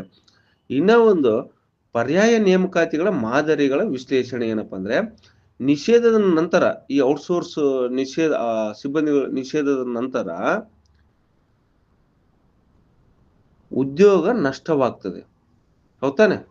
ಈ ನಷ್ಟವಾದಂತೆ ನೋಡಿಕೊಳ್ಳಲು ಮತ್ತು ಆಡಳಿತಾತ್ಮಕ ಅಗತ್ಯಗಳನ್ನ ಪೂರೈಸಲು, ಅಂದ್ರೆ ನಾವು ಆಫೀಸ್ಗಳಲ್ಲಿ ಆಡಳಿತಾತ್ಮಕ ಕೆಲಸ ಪೂರೈಸಲು ರಾಜ್ಯ ಸರ್ಕಾರವು 2 ಪ್ರಮುಖ ಪರ್ಯಾಯ ಮಾರ್ಗಗಳನ್ನ ಪ್ರಸ್ತಾಪಿಸಿದೆ.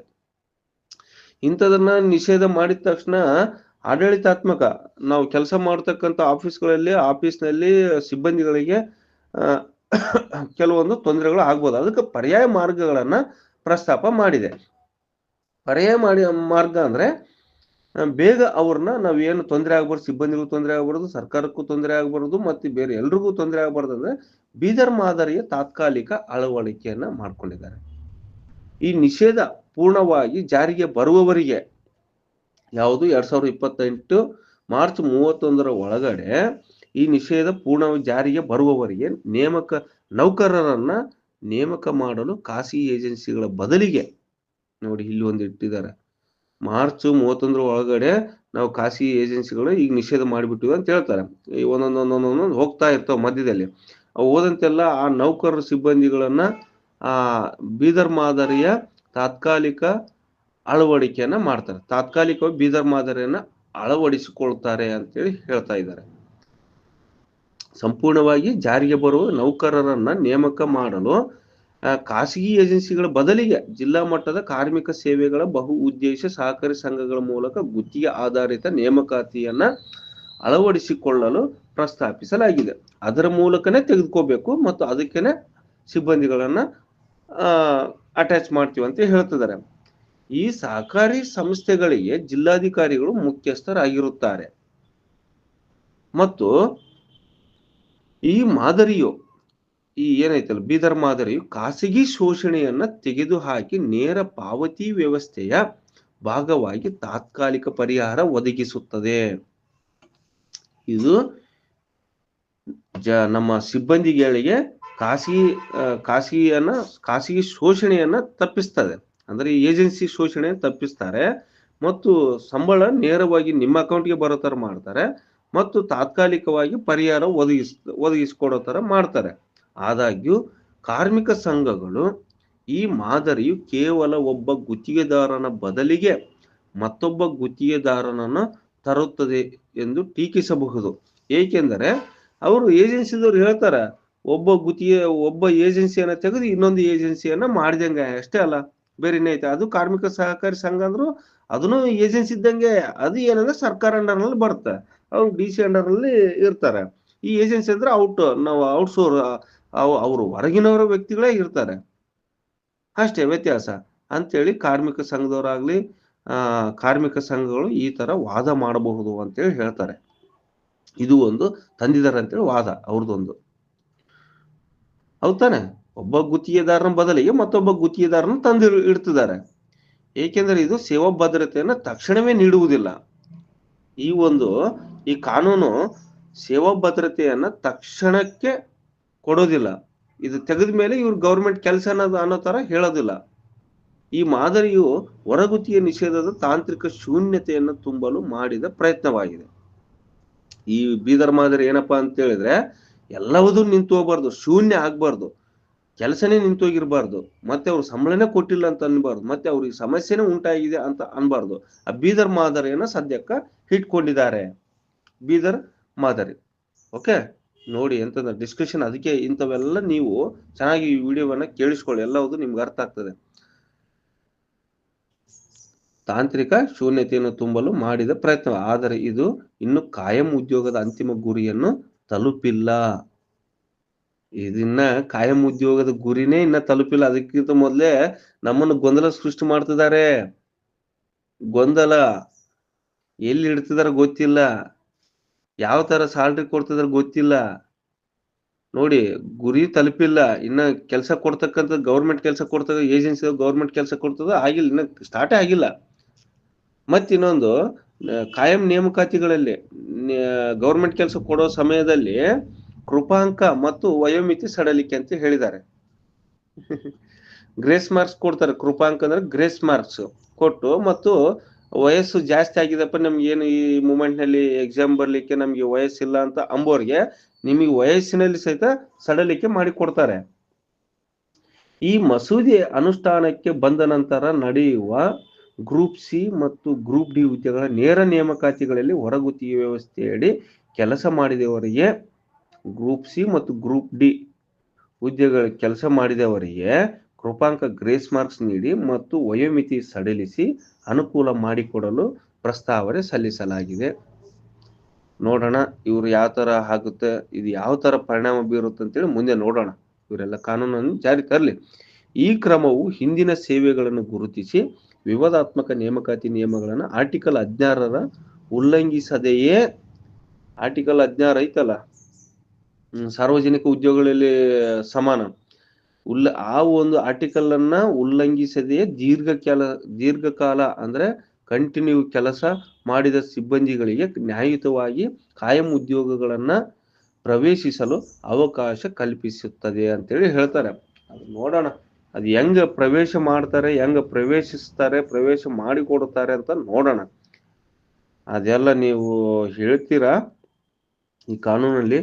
ಏನು ಸರ್ಕಾರದ ಕೆಲಸ, ಸರ್ಕಾರ ಅಂದ್ರೆ ಎಲ್ಲ ಇಂಥ ಔಟ್ಸೋರ್ಸ್ ಅನ್ನ ತೆಗೆದು ಒಂದ್ಸರಿ ಗವರ್ಮೆಂಟ್ ಉದ್ಯೋಗ ಕೊಟ್ಬಿಟ್ರೆ ಏನಾಯ್ತು? ಬೇರೆ ಬೇರೆ ಜಿಲ್ಲೆಗಳಲ್ಲಿ ಅಲ್ಲ, ಬೇರೆ ಬೇರೆ ರಾಜ್ಯಗಳಲ್ಲಿ ಅವ್ರನ್ನ ಸರ್ಕಾರಿ ನೌಕರರಂತೇಳಿ ಪರಿಗಣಿಸಿದ್ದಾರೆ. ಈ ಔಟ್ಸೋರ್ಸ್ ಅನ್ನೋದೇ ಬೇಡ, ಜೀತ ಪದ್ಧತಿ ಇದ್ದಂಗೆ ಇದು. ಎಲ್ರೂ ದಬ್ಬಾಳಿಕೆ ದೌರ್ಜನ್ಯ ನಡೆಸ್ತಾ ಇರ್ತಾರೆ.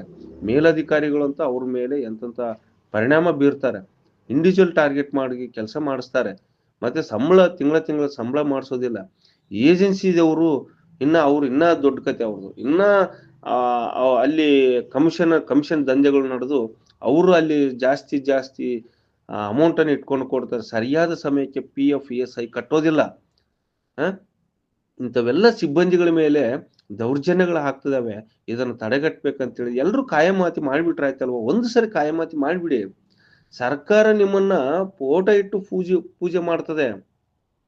ನಮ್ಮ ಕಾನೂನು ಸಚಿವರಾಗಿರ್ತಕ್ಕಂಥ ಸನ್ಮಾನ್ಯ HK ಪಾಟೀಲ್ ಸಾಹೇಬರು ಮತ್ತು ಕಾರ್ಮಿಕ ಸಚಿವರಾಗಿರ್ತಕ್ಕಂಥ ಸನ್ಮಾನ್ಯ ಶ್ರೀ ಸಂತೋಷ್ ಲಾಡ್ ಸಾರು ಮತ್ತು ಈ ಇಬ್ಬರು ಮನಸ್ಸು ಮಾಡಿದ್ರೆ ಮತ್ತು ಇವರ ಮುಂದೆ ನಮ್ಮ CM ಮುಂದೆ ಈ ಬೇಡಿಕೆಯನ್ನು ಇಟ್ಟರೆ ಅವರು ಒಪ್ತಾರೆ.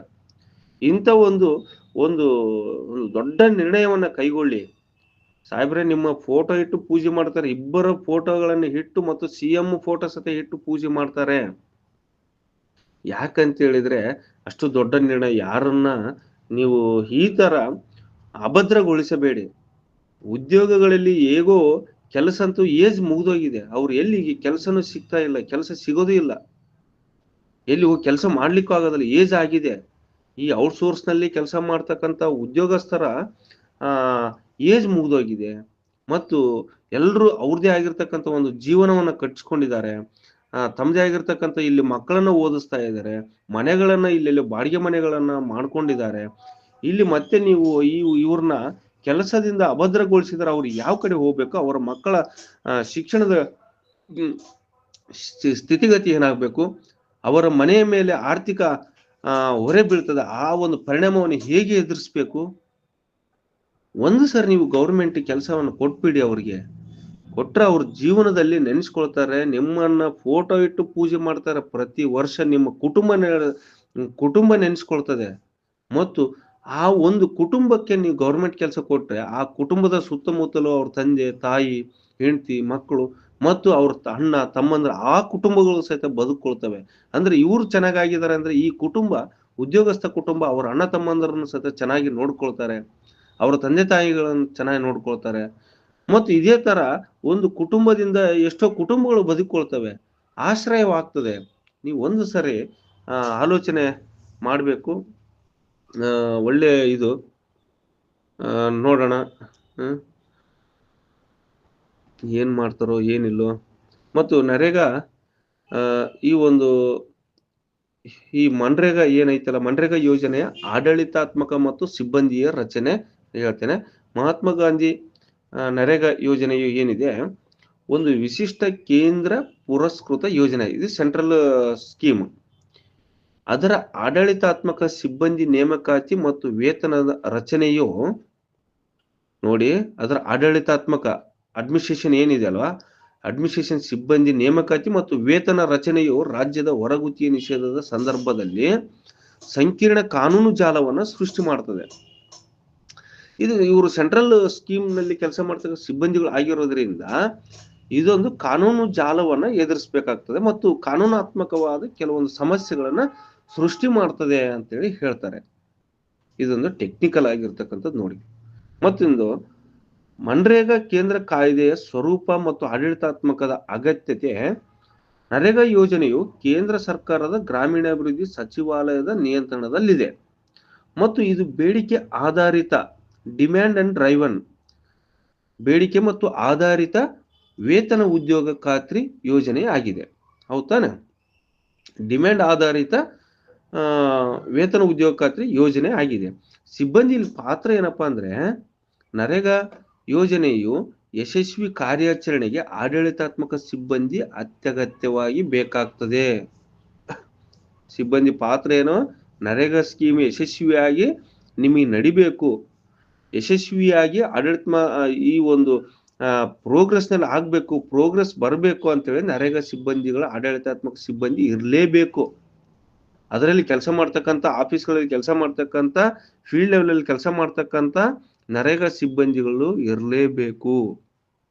ಮತ್ತು ಎಲ್ಲಾ ಕಡೆ ಯಾವುದೇ ಆಗ್ಲಿ ಸಿಬ್ಬಂದಿಗಳು ಇಲ್ಲಾರ್ದೇನೆ ಅವಶ್ಯಕತೆ ಇದ್ರೆ ಮಾತ್ರ ಸಿಬ್ಬಂದಿಗಳು ತೆಗೆದುಕೊಂಡಿರ್ತಾರೆ. ಸಿ ಗ್ರೂಪ್ ಆಗ್ಲಿ ಡಿ ಗ್ರೂಪ್ ನೌಕರರು ಅವಶ್ಯಕತೆ ಇದ್ರೆ ಮಾತ್ರ ತೆಗೆದುಕೊಂಡಿರ್ತಾರೆ. ಅವ್ರು ತೆಗೆದ್ರೆ ಹೆಂಗೆ?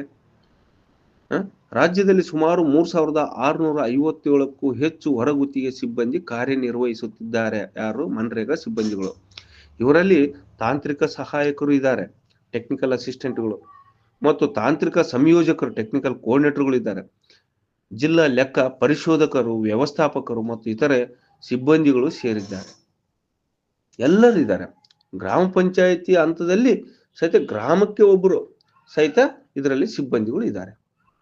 ಈ ನಿರ್ಣಾಯಕ ಕರ್ತವ್ಯಗಳು ಏನಪ್ಪಾ ಅಂದ್ರೆ, ಈ ಸಿಬ್ಬಂದಿಯು ಕಾಯ್ದೆಗೆ ಅನುಗುಣವಾಗಿ ಕೂಲಿ ಕಾರ್ಮಿಕರ ಎಲೆಕ್ಟ್ರಾನಿಕ್ ಫಂಡ್ ಮಾನಿಟರಿಂಗ್ ಸಿಸ್ಟಮ್ ಅಂದ್ರೆ electronic fund monitoring system EFMS ನಿರ್ವಹಣೆ ಮಾಡ್ತಾರೆ.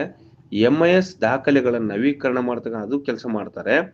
ಮತ್ತು ಕಾರ್ಯಸ್ಥಳಗಳಲ್ಲಿ ಎಲ್ಲೆಲ್ಲಿ ಕೆಲಸಗಳು ಆಗ್ತದವೆ ಅಲ್ಲಿ ಅದು ಸಂಪಟ್ಟಂಗೆ ದತ್ತಾಂಶ ಮಾಹಿತಿಗಳನ್ನ ದೃಢೀಕರಣ ಮಾಡ್ತಕ್ಕಂಥದ್ದು, ತೆಗೆದುಕೊಂಡು ಬರ್ತಕ್ಕಂಥದ್ದು, ಅವರಿಗೆ ಅಳತೆಗಳನ್ನು ತೆಗೆದುಕೊಳ್ಳೋದು, ಅಳತೆ ಕೊಡ್ತಕ್ಕಂಥದ್ದು, ಅಳತೆ ತೆಗೆದುಕೊಂಡು ಬರೋದು, ಆನ್ಲೈನ್ ಅಲ್ಲಿ ಎಂಟ್ರಿ ಮಾಡೋದು, ಫೋಟೋಗ್ರಾಫಿಕ್ ವೆರಿಫಿಕೇಶನ್ ಪ್ರೋಸೆಸ್ ಸಹಿತ ಮಾಡ್ತಾರೆ. ಮತ್ತು ಹಾಗೂ ಹಾಜರಾತಿ ನಿರ್ವಹಣೆಯಂತ ಮಹತ್ವದ ಕಾರ್ಯಗಳನ್ನು ಸಹಿತ ನಿರ್ವಹಿಸ್ತಾರೆ. ಹೌದಾನೆ? ಕೂಲಿ ಕಾರ್ಮಿಕರ ಒಂದು ಅಟೆಂಡೆನ್ಸ್ ಅನ್ನ ಸಹಿತ ತೆಗೆದುಕೊಳ್ತಾರೆ ಈ ಸಿಬ್ಬಂದಿಗಳು. ಈ ಸಿಬ್ಬಂದಿ ಇಲ್ಲದಿದ್ದರೆ ಯೋಜನೆಯು ಅನುಷ್ಠಾನ ಕುಸಿತ ಉಂಟಾಗ್ತದೆ. ಈ ಸಿಬ್ಬಂದಿಗಳು ಇಲ್ಲದೆ ಇದ್ರೆ ಇಷ್ಟೆಲ್ಲ ಕೆಲಸಗಳು, ಈ ಯೋಜನೆಯ ಕೆಲಸಗಳು ಮತ್ತು ಈ ಯೋಜನೆಯ ಪ್ರೋಗ್ರೆಸ್ ನಿಂತು ಹೋಗ್ತದೆ ಅಂತೇಳಿ ಹೇಳ್ತಾರೆ. ಹಣಕಾಸು ನಿಯಂತ್ರಣ ಮತ್ತು ಹೊರಗುತ್ತಿಗೆ ಸಿಬ್ಬಂದಿ ವೇತನ ಪದ್ಧತಿ. ಹಣಕಾಸು ನಿಯಂತ್ರಣ ಮತ್ತು ಹೊರಗುತ್ತಿಗೆ ಸಿಬ್ಬಂದಿ ವೇತನ ಪದ್ಧತಿ. ನರೇಗಾ ಹಣಕಾಸು ನಿಯಂತ್ರಣವು ರಾಜ್ಯದ ಹೊರಗುತ್ತಿಗೆ ನಿಷೇಧದ ಪ್ರಸ್ತಾವನೆಗೆ ಕೇಂದ್ರದ ವಿರೋಧದ ಮುಖ್ಯ ಆಧಾರವಾಗಿದೆ.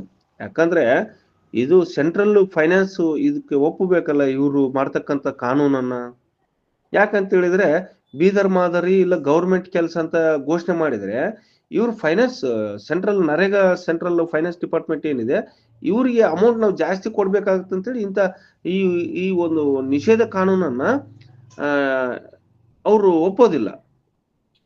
ಯಾಕಂತ ಹೇಳಿದ್ರೆ ನಾವು 6% ಅಡ್ಮಿನಿಸ್ಟ್ರೇಷನ್ ಕಾಸ್ಟ್ 6% ಒಳಗಡೆನೆ ನಾವು ಕೊಡ್ತೀವಿ, ಅಷ್ಟರೊಳಗಡೆ ನೀವು ಏನಾದ್ರೂ ಮಾಡ್ಕೊಳ್ಳಿ ಅಂತ ಹೇಳ್ತಾರೆ. ಅದಕ್ಕೆ ಅವರು ಸೆಂಟ್ರಲ್ ಅವರು ಒಪ್ಪೋದಿಲ್ಲ. ಇದಕ್ಕೆ ನಾವು ಜಾಸ್ತಿ ಅಮೌಂಟ್ ಕೊಡೋದಿಲ್ಲ, ಅಷ್ಟರೊಳಗೆ ನೀವು ಮಾಡ್ಕರ ಅಂತ ಹೇಳ್ತಾರೆ. ನೀವು ಏನಾದ್ರೂ ಮಾಡ್ಕೊಳ್ಳಿ ಅಂತ ಹೇಳ್ತಾರೆ. ಅವ್ರು ಅವ್ರದ್ದೇನು ಪ್ರಾಬ್ಲಮ್ ಏನು ಆಗೋದಿಲ್ಲ. ಬಟ್ ಹಣಕಾಸಿನ ಜಾಸ್ತಿ ಕೊಡ್ಬೇಕಂದ್ರೆ ಕೊಡೋದಿಲ್ಲ. ಹೆಚ್ಚು ಹಣ ಆಗ್ತದೆ. ಬೀದರ್ ಮಾದರಿ ಮಾಡಿದ್ರೆ ಹೆಚ್ಚಾಗ್ತದೆ. ಗೌರ್ಮೆಂಟ್ ಕೆಲಸ ಕೊಡ್ಬೇಕಾಗ್ತದೆ ಅಂದ್ರೆ ಅವ್ರಿಗೆ ಇನ್ನ ಜಾಸ್ತಿ ಬೇಸಿಕ್ ಜಾಸ್ತಿ ಮಾಡ್ಬೇಕಾಗ್ತದೆ, ಮತ್ತೆ ಜಾಸ್ತಿ ಸ್ಯಾಲ್ರಿ ಕೊಡ್ಬೇಕಾಗ್ತದೆ. ಅವಾಗ ಸೆಂಟ್ರಲ್ 6% ಮೀರ್ತದೆ. ಆಡಳಿತಾತ್ಮಕ ವೆಚ್ಚ ಜಾಸ್ತಿ ಆಗ್ತದೆ. ಅವಾಗ ಕೊಡೋದಿಲ್ಲ.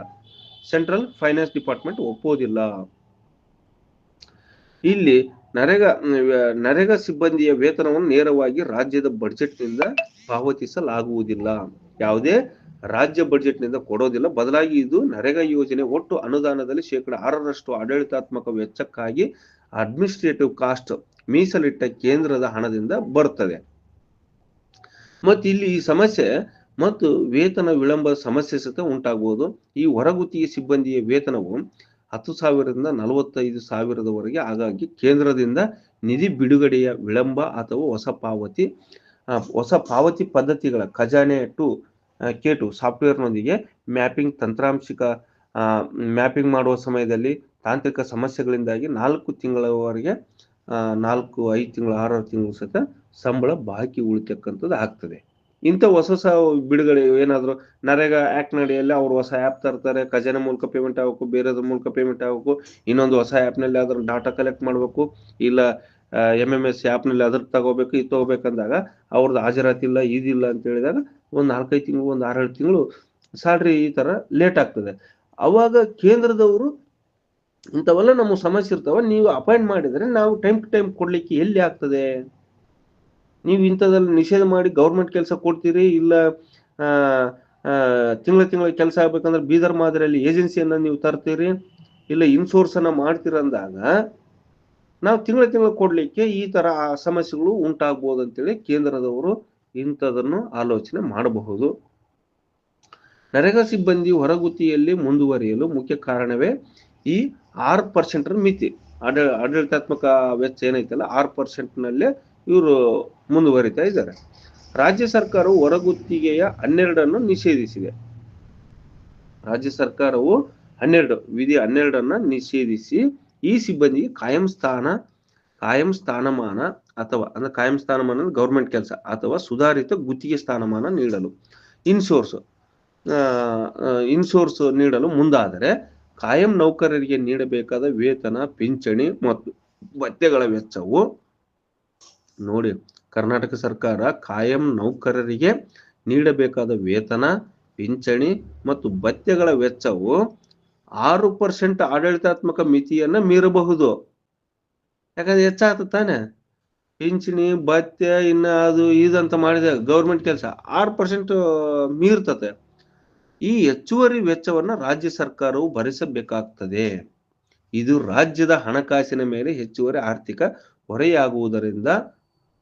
ಹೊರೆಯಾಗುವುದರಿಂದ ಕೇಂದ್ರವು ಈ ಬದಲಾವಣೆಯನ್ನು ಆರ್ಥಿಕವಾಗಿ ಬೆಂಬಲಿಸಲು ನಿರಾಕರಿಸುವ ಸಾಧ್ಯತೆ ಇದೆ. ಹೌದು, ಈ ಒಂದು ಕೇಂದ್ರವು ಈ ಬದಲಾವಣೆಯನ್ನ ಅವರು ಒಪ್ಪೋದಿಲ್ಲ. ನೀವೇ ನಿಮ್ಮ ಅಮೌಂಟ್ ನೀವೇನು ನಮ್ಮ ಏನು ಸಾಲ್ಟೇಜ್ ಬೀಳ್ತಾರೋ ಸಾಲ್ಟೇಜ್ ಬೀಳ್ತಕ್ಕಂಥ ಅಮೌಂಟ್ ನೀವು ಹಾಕಿಕೊಳ್ಳಿ ಅಂತೇಳಿ ಕೇಂದ್ರದವರು ಹೇಳ್ತಾರೆ. ರಾಜ್ಯದ ನಿಷೇಧವು ನರೇಗಾ ನೌಕರರ ಮೇಲೆ ಉಂಟು ಮಾಡುವ ನೇರ ಪರಿಣಾಮ. ರಾಜ್ಯದ ಮಸೂದೆಯು ಕಾಯ್ದೆಯಾಗಿ ಜಾರಿಗೆ ಬಂದ ನಂತರ ಯಾವುದು ಈಗ ಔಟ್ಸೋರ್ಸ್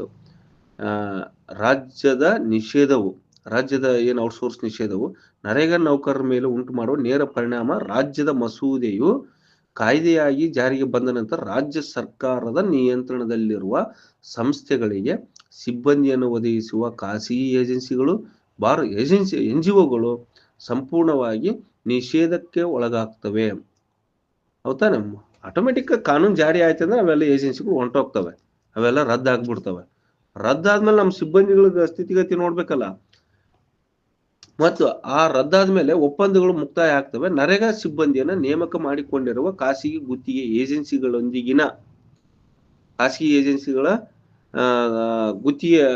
ಏಜೆನ್ಸಿಗಳೊಂದಿಗಿನ ಅಸ್ತಿತ್ವದಲ್ಲಿರುವ ಎಲ್ಲಾ ಒಪ್ಪಂದಗಳು ಹಂತವಾಗಿ ಸ್ಟೇಜ್ ಬೈ ಸ್ಟೇಜ್ ಕೊನೆಗೊಳ್ಳುತ್ತದೆ. ಈ ಕಾನೂನು ಬಂದ ಮೇಲೆ ಸ್ಟೇಜ್ ಬೈ ಸ್ಟೇಜ್ ಕೊನೆ ಆಗ್ತದೆ. ಉದ್ಯೋಗದ ಮಧ್ಯಂತರ ಅನಿಶ್ಚಿತತೆ ಉಂಟಾಗ್ತದೆ.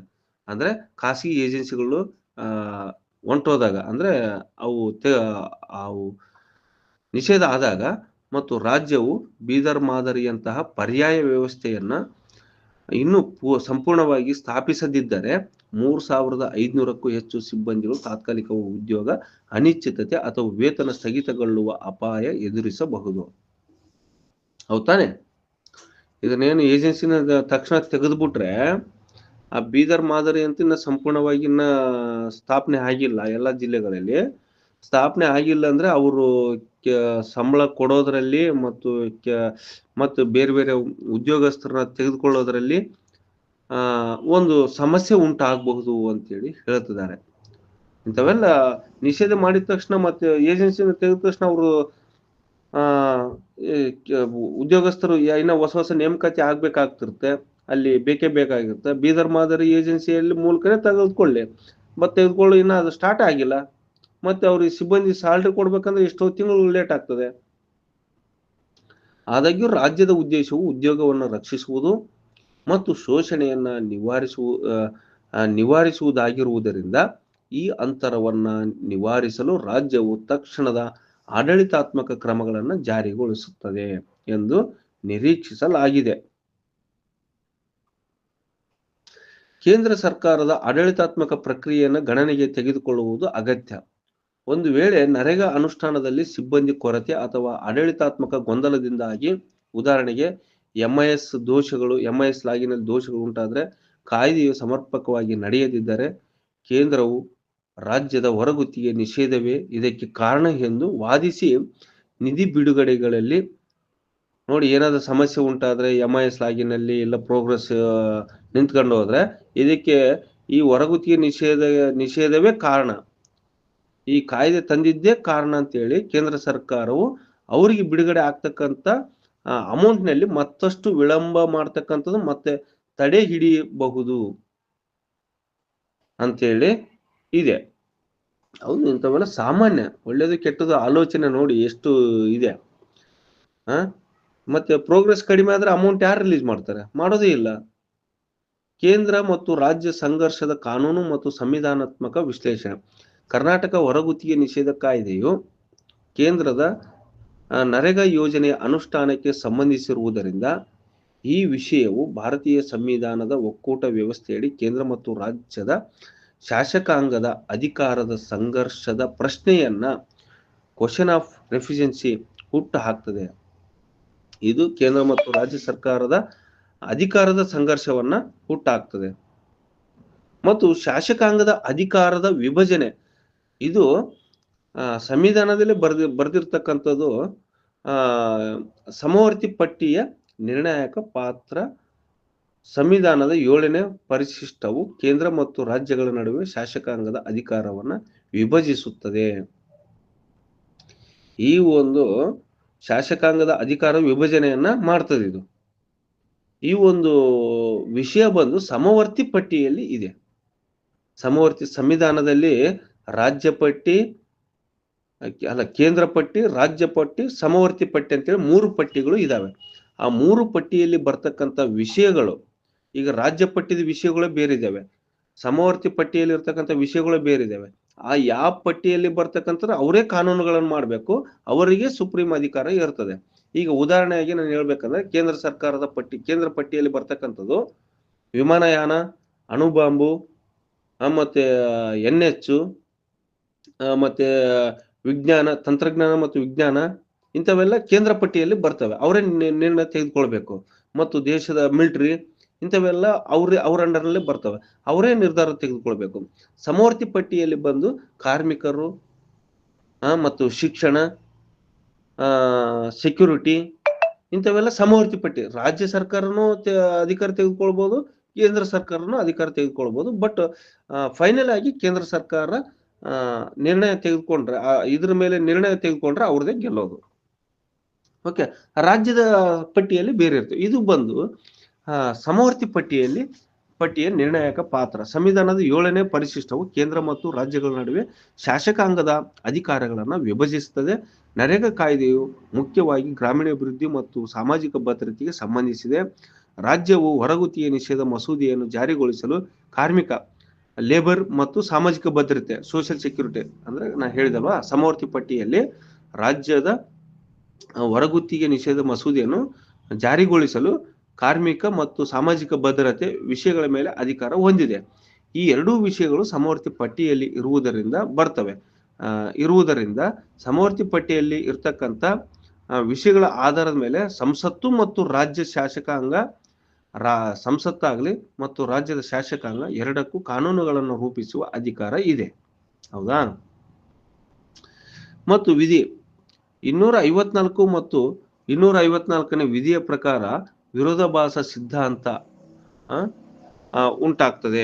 ಸಮವರ್ತಿ ಪಟ್ಟಿ ವಿಷಯಗಳ ಮೇಲೆ ಕೇಂದ್ರ ಮತ್ತು ರಾಜ್ಯದ ಕಾನೂನುಗಳ ನಡುವೆ ಸಂಘರ್ಷ ಉಂಟಾದರೆ ಭಾರತ ಸಂವಿಧಾನದ ವಿಧಿ 254 ಈ ಸಂಘರ್ಷವನ್ನ ಪರಿಹರಿಸಲು ಮಾರ್ಗದರ್ಶನ ನೀಡುತ್ತದೆ. ಭಾರತ ಸಂವಿಧಾನ 254ನೇ ವಿಧಿ. ಮತ್ತು ವಿಧಿ 254(1) ಕೇಂದ್ರದ ಮೇಲುಗೈ ಆಗ್ತದೆ. ಹೌದಾ? ಯಾವುದೇ ಸಮವರ್ತಿ ಪಟ್ಟಿಯಲ್ಲಿ ಇರ್ತಕ್ಕಂಥ ವಿಷಯಗಳ ಮೇಲೆ ಕಾನೂನನ್ನು ಮಾಡಿದ್ರೆ ಕೇಂದ್ರ ತೆಗೆದುಕೊಂಡ್ರೆ ಅದರದೇ ಮೇಲುಗೈ ಆಗ್ತದೆ.